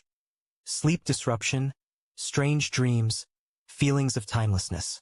Not chaos, but a soft drift, as if the signal behind the signal is fading. We forget that time is not a number. It is a feeling, a tempo our minds keep without knowing they're dancing. Time is the way a shadow moves across a floor, the way birds begin their migration weeks before the cold arrives, the way ancient people could tell the season not just by stars, but by sensation, the texture of the air, the color of the magnetized sky. And if the field fades, that orientation might go with it. In our modern cities, with lights that never dim, with hours that stretch past midnight, we have already disconnected from the sun's rhythm. But perhaps what we've lost goes even deeper. Perhaps it is the Earth's own whisper that is fading. The low, steady pulse that once told all creatures where they were, and when they were. What if this pulse helped shape time itself? Not because it moved faster or slower, but because it kept memory steady. A grounding force not for clocks, but for consciousness. An unseen axis that steadied the perception of now. Could it be that this is why we feel more untethered than ever? That something ancient is drifting out of reach? And maybe not. Maybe the field is not a clock at all. Maybe it is a mirror, reflecting back to us the fact that time is not fixed. That it was always something fluid. Something personal. Something magnetic. We cannot see the field, but we can feel its absence. In the confusion of migrating birds that fly in circles when the signal weakens. In the flicker of satellites as they pass through patches of anomaly. In the restlessness that hums through certain nights with no clear cause. A vanishing sky clock doesn't mean the end of time. It means the end of one kind of alignment. And in its place, a new rhythm might emerge. Or none at all. And yet, if we've built entire civilizations atop this hidden pulse, what happens when it changes its beat? We like to think that we remember things clearly, that history is a trail of parchment and print, of data stored and sorted. But time does not always preserve itself on paper. Sometimes it presses into clay, in the grooves of cuneiform tablets, in shards of pottery cracked by fire, in the tilt of a stone that once pointed to stars now shifted. We find more than objects. We find a kind of breath held still, a whisper sealed in dirt. Somewhere in the dusted corners of ancient libraries, those that still stand and those now buried, are stories of skies that flickered, of nights that turned green, of winds that howled not from weather, but from elsewhere. Sometimes they are framed as omen, other times as punishment, but often they're simply described, quietly, as if the ones writing them were not trying to explain, only to record, as if they felt something shifting around them, a rhythm gone strange and wanted to leave a mark, not because they understood, but because they noticed. Could it be that myth remembers what science forgets? In Sumerian texts, a phrase repeats, "The days grew dim." In Norse sagas, a fiery sky precedes a collapse. In Aboriginal rock art, serpents writhe across the heavens, colored like auroras. Ancient Chinese records speak of stars moving out of place, of compasses pointing wrong, of birds falling from the sky. We call them stories. But what if they are data? Not data in the form we know, not graphs or measurements, but felt data. Observed, etched into clay or sung into air. Not because anyone understood geomagnetism or solar wind, but because they saw, because they sensed. Maybe not. Clay, unlike parchment, survives fire. It endures when temples fall, cracks, but it clings. When we uncover it, we are not reading, we are listening. and sometimes those whispers align. A tale from Babylon echoes one from Mesoamerica. Pattern. Not in meaning but in emotion. In the fear of the sky misbehaving. In the confusion of birds migrating too early. In the silence that follows auroras too bright, too low. What if what we call mythology is not the opposite of memory, but memory's last defense? There is a tablet, fractured, incomplete, that speaks of a wind that burnt the skin without flame. Another, from Anatolia, lists days of spinning light. No gods are mentioned, no battles, just noticing, strange weather, inexplicable illness, lights that did not belong.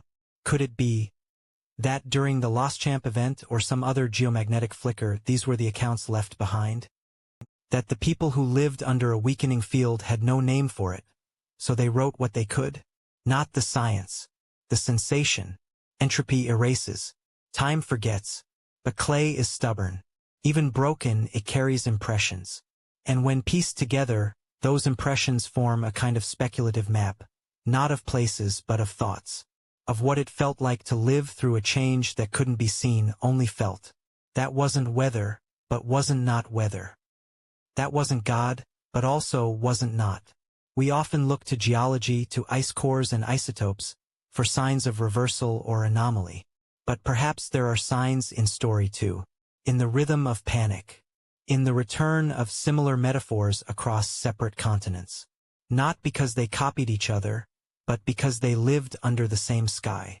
A sky that once danced when it should have slept. A sky that might have been painted not out of reverence, but memory. And so we find these speculations in clay, these fossilized fragments of thought, and wonder, were they describing the flicker of the magnetic field? Were they recording auroras at the equator? Or were they capturing something else entirely? The feeling of the Earth becoming unfamiliar? We don't know. We can't know.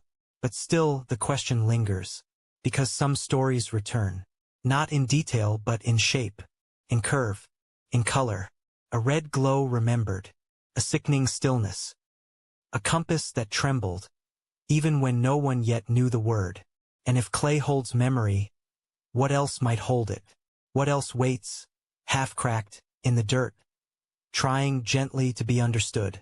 And if clay holds memory, what else might hold it? There's something unspoken in the way we anchor ourselves, not just to land or time or name, but to direction. A quiet trust in the invisible. That north is north. That the sun will rise in the east. That the winds remember which way to turn. We build our thoughts upon these foundations, not always knowing but always depending. And if those foundations shift, would something within us shift too? Earth's magnetic field is not merely a shield, it is also a compass. An unseen lattice that stretches across the globe, whispering coordinates, humming quiet songs of direction to creatures who cannot speak it. Whales follow it. Birds sleep inside its patterns. Even certain bacteria spin along its lines. And maybe even us, not with conscious knowledge but with a subtle sense, a gut feeling. A magnetic instinct that once helped us find our way when stars were veiled and roads were yet unbuilt. What happens then when the field drifts? Not a reversal, not a cataclysm, but a gentle lean, a wobble in the great unseen grid, a movement of north, like a whisper being misremembered. Would we feel it? Not with our hands, perhaps, but with our minds? Our dreams? Could it be that we are more magnetically sensitive than we know? Not because it helps us migrate, but because it helps us belong? Maybe not. There are stories of animals disoriented by field anomalies. Cows standing in strange circles. Whales beaching under flickering auroras. Flocks of birds turning back too soon. What if the same happens to us, but differently? What if instead of visible confusion, we feel something quieter? A subtle unease. A dimming of clarity. A shift in how we sense time, or self, or sleep, because sleep too may be tethered, not only to light and dark, but to rhythm, to orientation, to the pulse beneath us, not of sound, but of field. And if the field warps, bends, stretches like warm glass, what happens inside our dreams? Would we know which way is forward? The magnetic fingerprint of Earth is not fixed. It drifts. It dances. And in that dance, the lines of force bend like melodies. The poles wander. The anomalies grow.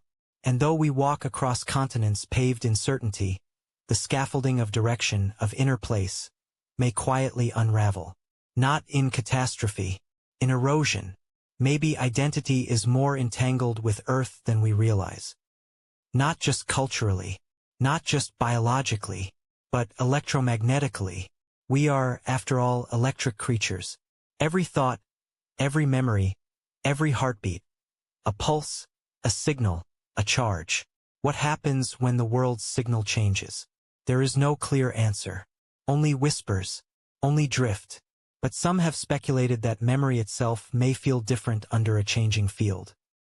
That long-term recall or emotional perception might alter in places where magnetism thins. Could it be that what we remember depends in part on where Earth thinks we are? Not because the field controls us, but because we've always lived inside it. Inside the shield, inside the structure, inside the silent guidance of something ancient, churning below. And as it shifts, we might feel unanchored. Not lost, exactly, but quietly unmoored. A compass not spinning, just uncertain. A kind of vertigo without motion. A feeling that something familiar is off, not gone, just slightly misaligned.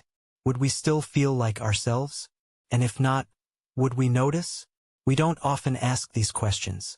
They drift at the edge of science and at the edge of something else, something felt, not proven.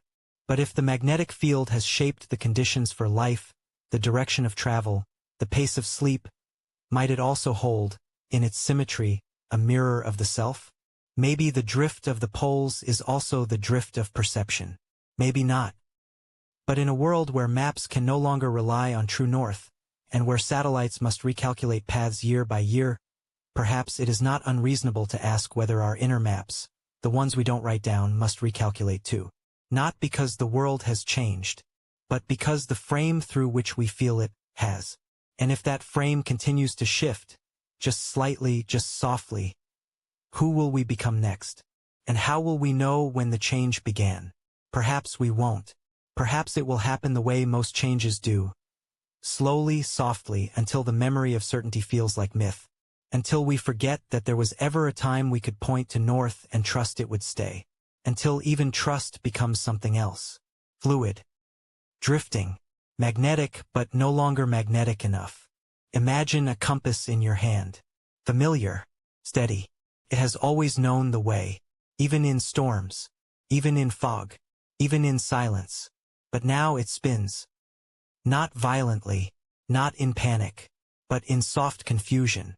An elegant hesitation. Like the needle is listening to a song whose rhythm is slipping, note by note. This isn't fantasy. This is physics. North is not a place. It's a behavior, a balance between the Earth's molten breath and its spinning skin. The field that guides us, that cradles our instruments and our instincts, is in motion. And motion, over time, becomes transformation. Satellites blink more often now. Systems recalibrate. Navigation software updates itself not once a decade, but constantly, chasing a pole that no longer wants to stay put. It isn't rebellion. It's memory in motion. A choreography set in iron, billions of years ago, still dancing beneath our feet. But what does that mean for us? We are a civilization of precision, of millimeter alignment, of digital certainty layered over ancient uncertainty. Airplanes, shipping routes, robotic agriculture, Arctic surveys, all designed to trust the invisible grid. But what happens when that grid bends? Could we live in a world without north? Maybe we already are. The magnetic North Pole is no longer where maps say it is.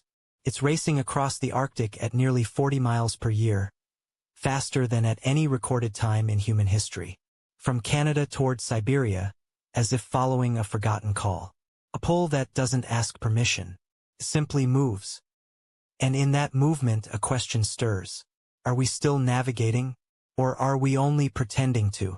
It's strange to think how deeply our sense of direction lives within us, not in data, but in feeling. The way birds feel the sky. The way whales hear the ocean floor. The way ancient humans once followed stars without names. Direction isn't just a coordinate. It's a kind of belonging. So when that belonging unravels, even subtly, something unspoken begins to fray. Our tools may correct for drift, but do our minds? Could the rise in navigational anxiety, in restless dreams, in faint disorientation beneath cities, be connected to something more primal? Not because we've lost signal, but because we've lost resonance? Maybe, maybe not. But what if Earth's shifting field echoes through the software of the body as well as the sky? What if memory drifts not because we forget, but because the very framework we remember through is recalibrating? We build monuments to orientation, temples aligned with solstice light, cities grid by cardinal points. Even time zones honor a kind of magnetic trust. And yet, in the deep archives of the planet, there are fossilized compasses, mineral grains in lava flows that show reversals. Not once, but hundreds of times. Each flip rewrites the field. And with it, perhaps, the map of identity itself. What if culture, myth, even the shapes of our thoughts are partially tuned by the field that shields us? Not dictated by it, but swayed, like a needle in slow rotation. Could ancient civilizations have marked the sky differently, not because they were wrong, but because the earth beneath them was dreaming another direction? We like to believe in permanence, in fixed stars, in stable points, but north was never fixed. And maybe that's the lesson. Not that we are lost, but that even finding our way is a kind of dance, one that requires listening, not certainty. A world without north would not be a world without direction. It would simply be one where direction hums a different tune, where stillness is measured in drift, where orientation is an act of feeling, not just calculation, where the future is not a place ahead, but a frequency we learn to follow. And if the compass spins, let it spin. Let it teach us to listen again, to feel the sky, to hear the earth's quiet pulses, not as threat, but as invitation. Because perhaps the world has always moved beneath us, and perhaps we are just beginning to notice. And so we arrive here in the in-between, not in the flip and not in the before, but in that long, strange quiet that lives between decisions the earth has not yet made. A stillness, a breath drawn in, but not yet exhaled. Something ancient, waiting. But for what? Reversals, we know, are not quick. They don't crash into being like a storm or burst outward like a flame. They creep, they unfold, they begin and then, sometimes they stop, or they seem to, as if the core changes its mind. Earth's magnetic field, once unwavering, has reversed itself hundreds of times across its long, slow heartbeat of billions of years. North becomes south, south becomes north. The field weakens, fragments, rewires, and the poles, like dancers searching for their next steps, drift across the globe in beautiful confusion. But not every reversal completes. Some begin, falter, and pause. The planet waits. The field hums low, and nothing quite resolves. We call these moments excursions. The lost champ, the mono lake, ancient stutterings in the magnetic memory, like the field inhaled possibility, held it deep, then let it go. A ghost of a reversal that never fully arrived. And when we look into the rock, into the lava that cooled under shifting skies, into the sediments that swallowed cosmic dust, we can see these almost changes. Not in story but in isotope. Not in song but in signal. And the signals are faint, but real. Sometimes the earth flinches. And maybe it flinches because it remembers. The core where the field is born does not move in silence. It swirls, pulses. It spins like liquid fire wrapped in planetary memory. Convection cells rise and twist. Iron flows with purpose and yet without design. And all of this movement, this slow turbulence, is not always predictable. Entropy lingers, complexity stirs, and somewhere inside that slow chaos, something hesitates. Could it be? The Earth is not only a planet but a listener, and when the field weakens, but doesn't vanish, Maybe it's listening to the silence between its own thoughts. Maybe it's remembering a past it doesn't want to repeat. Or maybe it's simply following a rhythm we cannot yet hear. These pauses, these long, magnetic hesitations are not absence. They are presence drawn thin. They are the hush before a song returns, the lull between waves, the shadow cast by a candle that hasn't gone out. We live in such a pause now. Our magnetic north is on the move, fast and unsteady. The South Atlantic anomaly spreads wider. The field is not broken, but it is uncertain. And uncertainty is its own kind of story. In deep ice, in polar archives layered over 100,000 winters, isotopes speak. Beryllium, carbon, traces of cosmic radiation that would never reach us if the field were strong. These atoms settle in silence, layering into memory. And the record shows. The last time the field weakened this much, something stirred. Not a catastrophe, not fire, but light, disruption, mutation, a gentle shift in the frequency of life. And so we wonder, what happens in the pause? When the shield around us dims but doesn't die. When the compass doesn't point, but also doesn't spin. When Earth itself is in the middle of a question it cannot finish. Perhaps nothing happens. Or perhaps everything does. Maybe the pause is what allows change to ripple through softly. Maybe the pause is where biology listens and rewrites itself. Maybe consciousness, like a field, drifts and reorganizes in these moments. Not because of fear, but because of opportunity. And if reversals are not just planetary but metaphorical, what is it that we are on the verge of reversing now? Our tools can't answer that. Not yet. But the rocks remember. They carry the pause like a scar. They carry the almost flips like a dream never woken from. And they whisper, this has happened before. This hesitation, this drawing in. Not because something was wrong, but because something was becoming. And isn't that how all change begins? Quietly, almost invisibly, beneath the crust of what we think we know. Until one day the flip completes, the new direction stabilizes. And what once felt impossible becomes the new north. But until then we wait. And the Earth waits too. Not asleep. Not lost. Just listening. And yet, if the planet can hold its breath for millennia, what else might it be holding? What else, buried in silence, have we not yet heard? And if the pause lingers, if the planet holds its breath longer still, what happens to the things we've placed above it? The watchers, the whisperers, the glass bottles in orbit? They glide through silence. Silvered husks spun from sand and signal, wrapped in wires and longing. Our satellites, thousands of them, drifting through the thin edge between air and nothing. They do not breathe. They do not feel. But they listen and they send. Messages, maps, coordinates.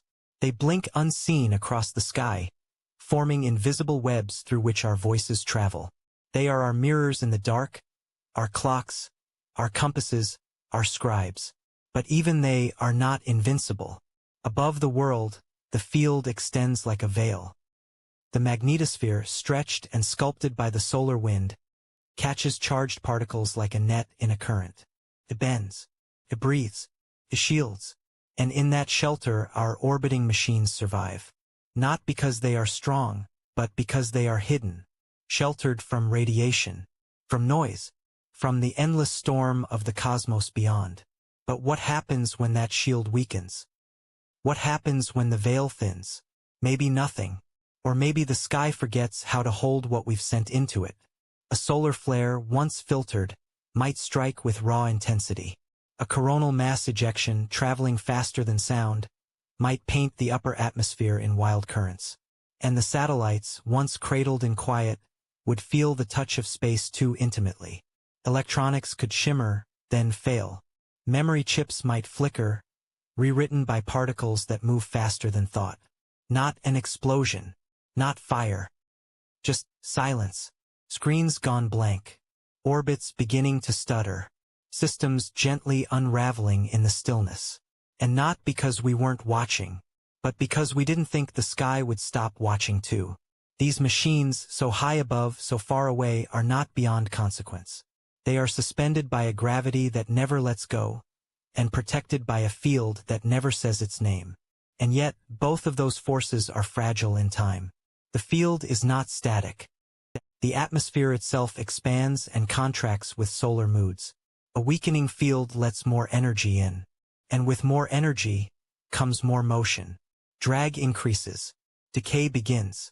Satellites fall, not in flames, but in forgetfulness. And it's not just the satellites.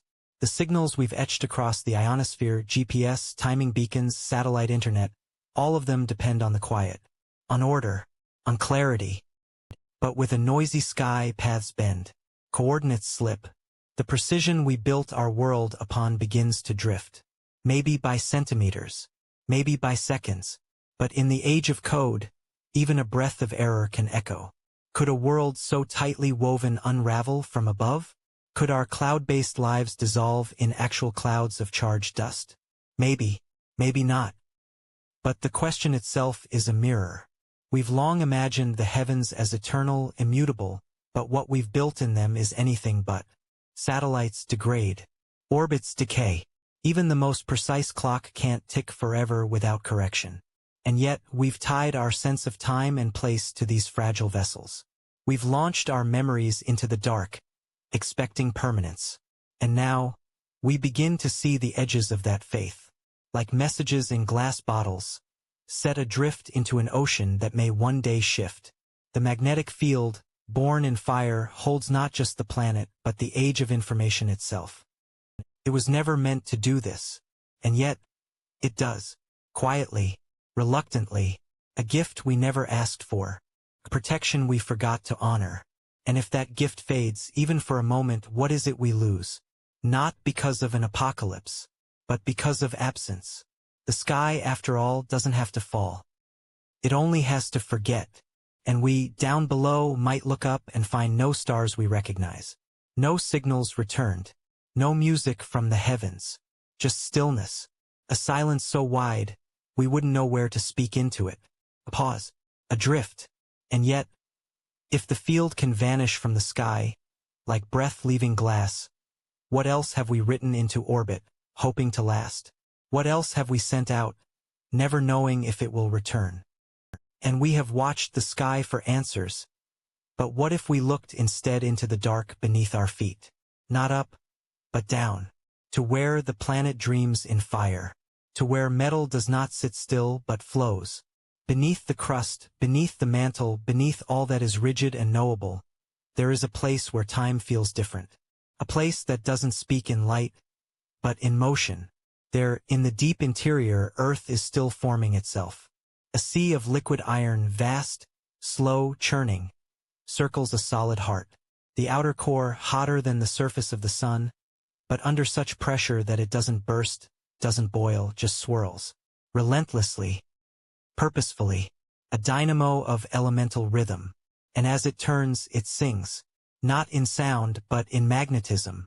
A field born not from silence, but from movement. And yet, we do not hear it.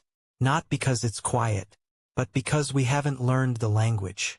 What if we could? What if we could tune ourselves to the flicker of that hidden ocean, to the pulses that ripple upward like echoes through stone? Could the core tell us what it's planning? Could it whisper warnings? Could it share memories older than fossils, older than oceans, older than atmosphere itself? Maybe it already does. Maybe we just don't understand. Seismologists trace tremors the way stargazers trace constellations. They read the scatter of waves through molten layers, mapping the deep from far away, like feeling the shape of something through gloved hands. It's not guessing, it's listening, waiting for patterns to return, waiting for pauses, waiting for anything unusual, because the core does not always turn evenly. It jerks, it slips, it speeds up, it slows down, and when it does, the field above us changes. Not immediately, but subtly, like breath shifting during sleep. Some believe the core spins slightly faster than the surface. Others believe it oscillates, catching up, falling behind, not because it must, but because it can. What if these changes are more than mechanics? What if they are messages? Not in words, but in pulses. The field fluctuates. Poles wander. Regions weaken. The South Atlantic anomaly grows.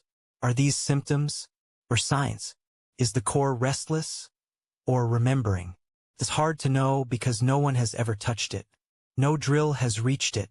No instrument has survived it. We infer, we model, we imagine.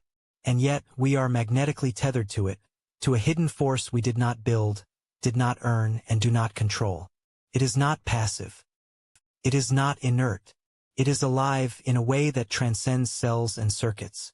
Not because it thinks, but because it moves. And motion is a kind of language. Some theories wonder if the field is preparing to reverse again. If the slowing spin of the core is a prelude, the breath before the sigh. It has happened before, hundreds of times. But what triggers it? What stops it from finishing? And why now? Could it be a natural rhythm? Could it be a momentary stutter? Or could it be something else entirely? A deeper cycle we don't yet see? If the core holds the field and the field holds the biosphere and the biosphere holds us, then the molten tides below are not abstract. They are intimate, personal. They shape the skin of the planet, the flow of the atmosphere, the paths of the animals, the structure of the human mind. Maybe even the concept of direction itself. All of it rippling outward from a sea of iron we've never seen. And so we circle back to the question, what would Earth say if it could speak? Would it warn? Would it reassure? Or would it simply hum, as it always has, turning beneath us like a lullaby we forgot we knew? Maybe we're not meant to decipher it fully. Maybe the mystery is part of the gift. Not knowing but wondering. Not hearing but feeling. Not solving but sensing. After all, isn't that what oracles are for? Not to explain, but to remind. And if the core is an oracle, then every twitch of the field, every reversal in the rocks, every aurora out of place, every isotope whisper in ice, is a verse in a song we've only just begun to hear. And yet, if Earth speaks in molten riddles, what other voices have we missed? Just beneath the noise? Some changes come not with thunder, but with whisper. Not with flame, but with subtle unthreading. Magnetic reversals are not eruptions or cracks. They do not fracture the sky or split the land. They are slower than slow, almost hesitant. The great inversion of poles is not a switch, but a drift, a pause, a forgetting. It begins without warning. Or perhaps, it begins with a tremble so soft we mislabel it as noise. North begins to wander. South grows restless. And in the invisible tension between them, the field weakens. Not entirely, not all at once, but enough to loosen the structure of certainty. What was once fixed begins to roam. What once guided birds, whales, migrations, seeds, begins to wobble. But nothing explodes. Not because it isn't dramatic, but because it isn't loud. The inversion unfolds in centuries, maybe millennia. It's not a single event. It's a period of in-between.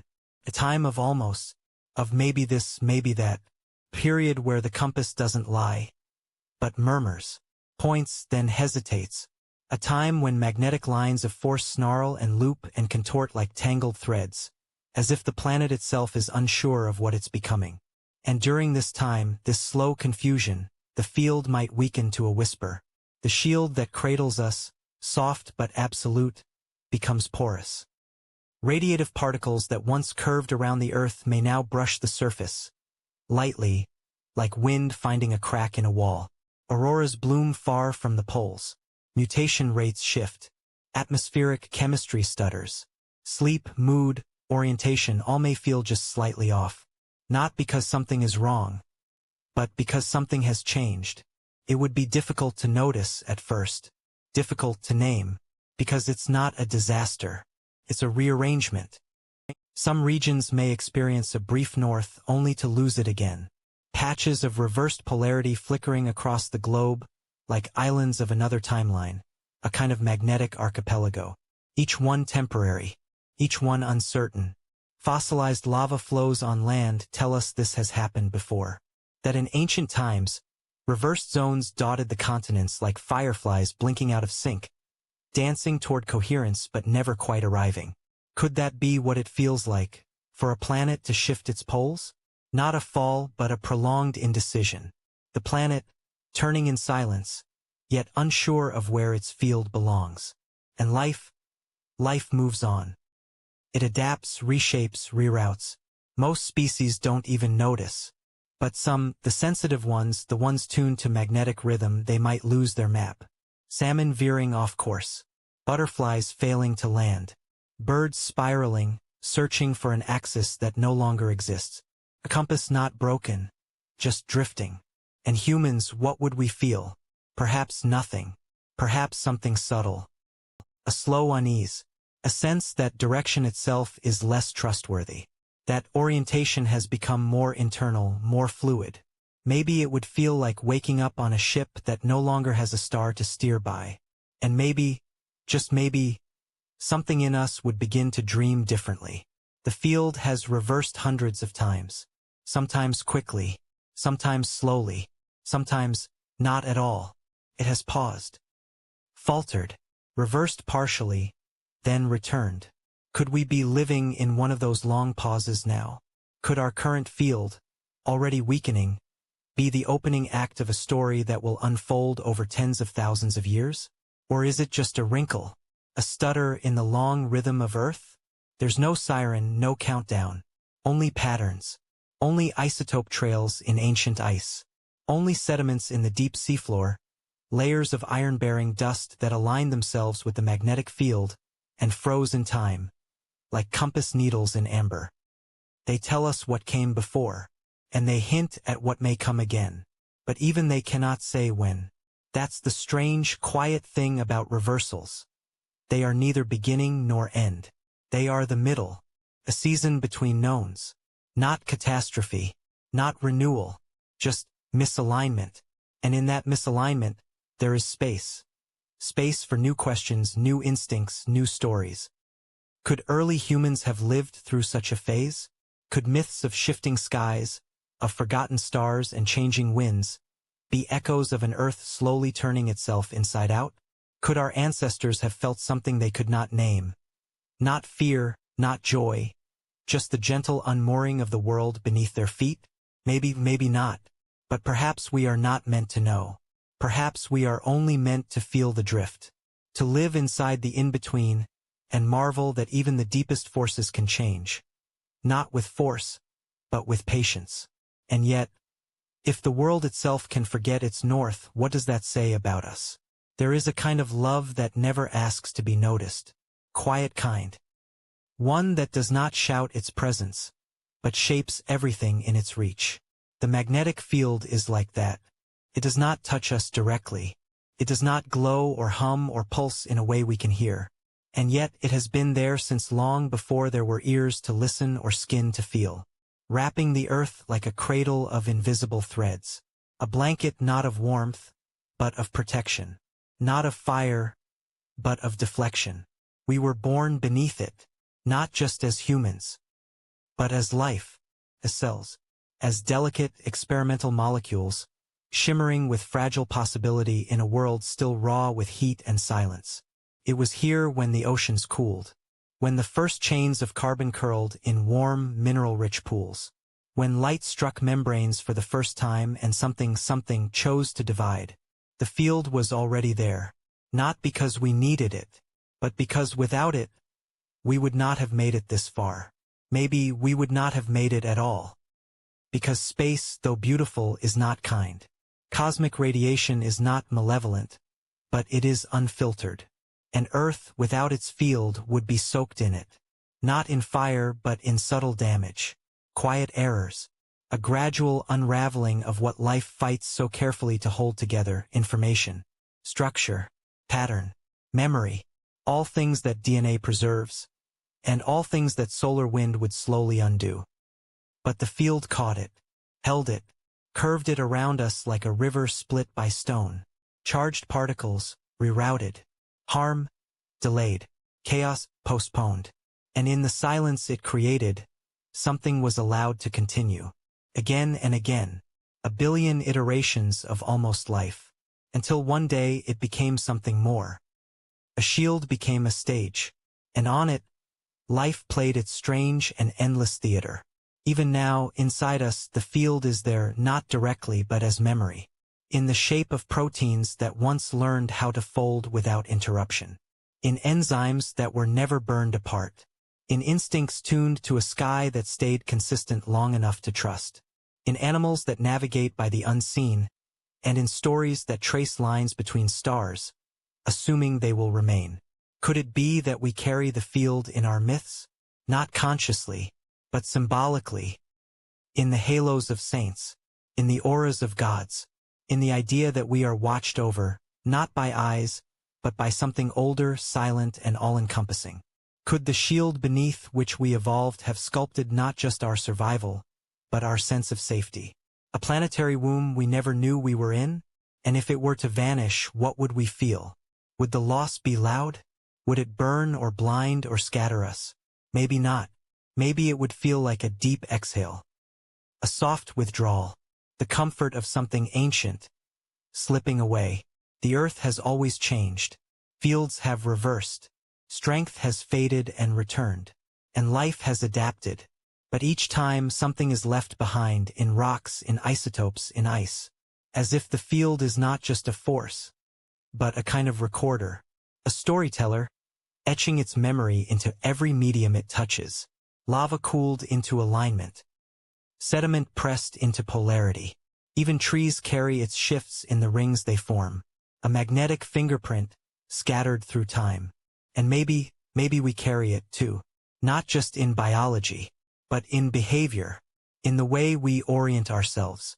In the way birds spiral before migration. In the curious tilt of a newborn's head toward unseen direction. In the internal compass we don't understand, but often trust. Could it be that we are not just shielded by the field but shaped by it? And if so, what happens to that shape when the field is gone? Does it remain? Does the sculpture still hold once the wind that carved it ceases to blow? Perhaps that is the deeper mystery. Not the field itself, but what it leaves behind. Not in rocks, not in ice, but in us. Because even if the core goes silent, even if the poles lose their place and the shield becomes a memory, something may linger. A ghost of orientation. A rhythm too deep to unlearn. A cellular memory of being protected, and a quiet, inexplicable longing for something just beyond perception. What if the magnetic field is not just a shield but a parent? Not in the anthropomorphic sense, but in function. A field that nurtured, not with love, but with stability. That held back the chaos long enough for something complex to arise. And then slowly, gently let it go. Could it be that this was always the plan? Not because Earth is conscious, but because this is how systems work. Entropy is not cruel. It is inevitable. But before it arrives in full, there is structure. There is order. There is time. Enough time to build oceans. Enough time to grow forests. Enough time to form minds that wonder why. And when the field dims, we may not hear it. But the earth will. The sky will. The satellites will fall quiet. The animals may look up, uncertain. And we may feel something we can't name. Not loss, not fear, just the closing of an era. A soft and graceful ending to a protection we never fully understood. And yet,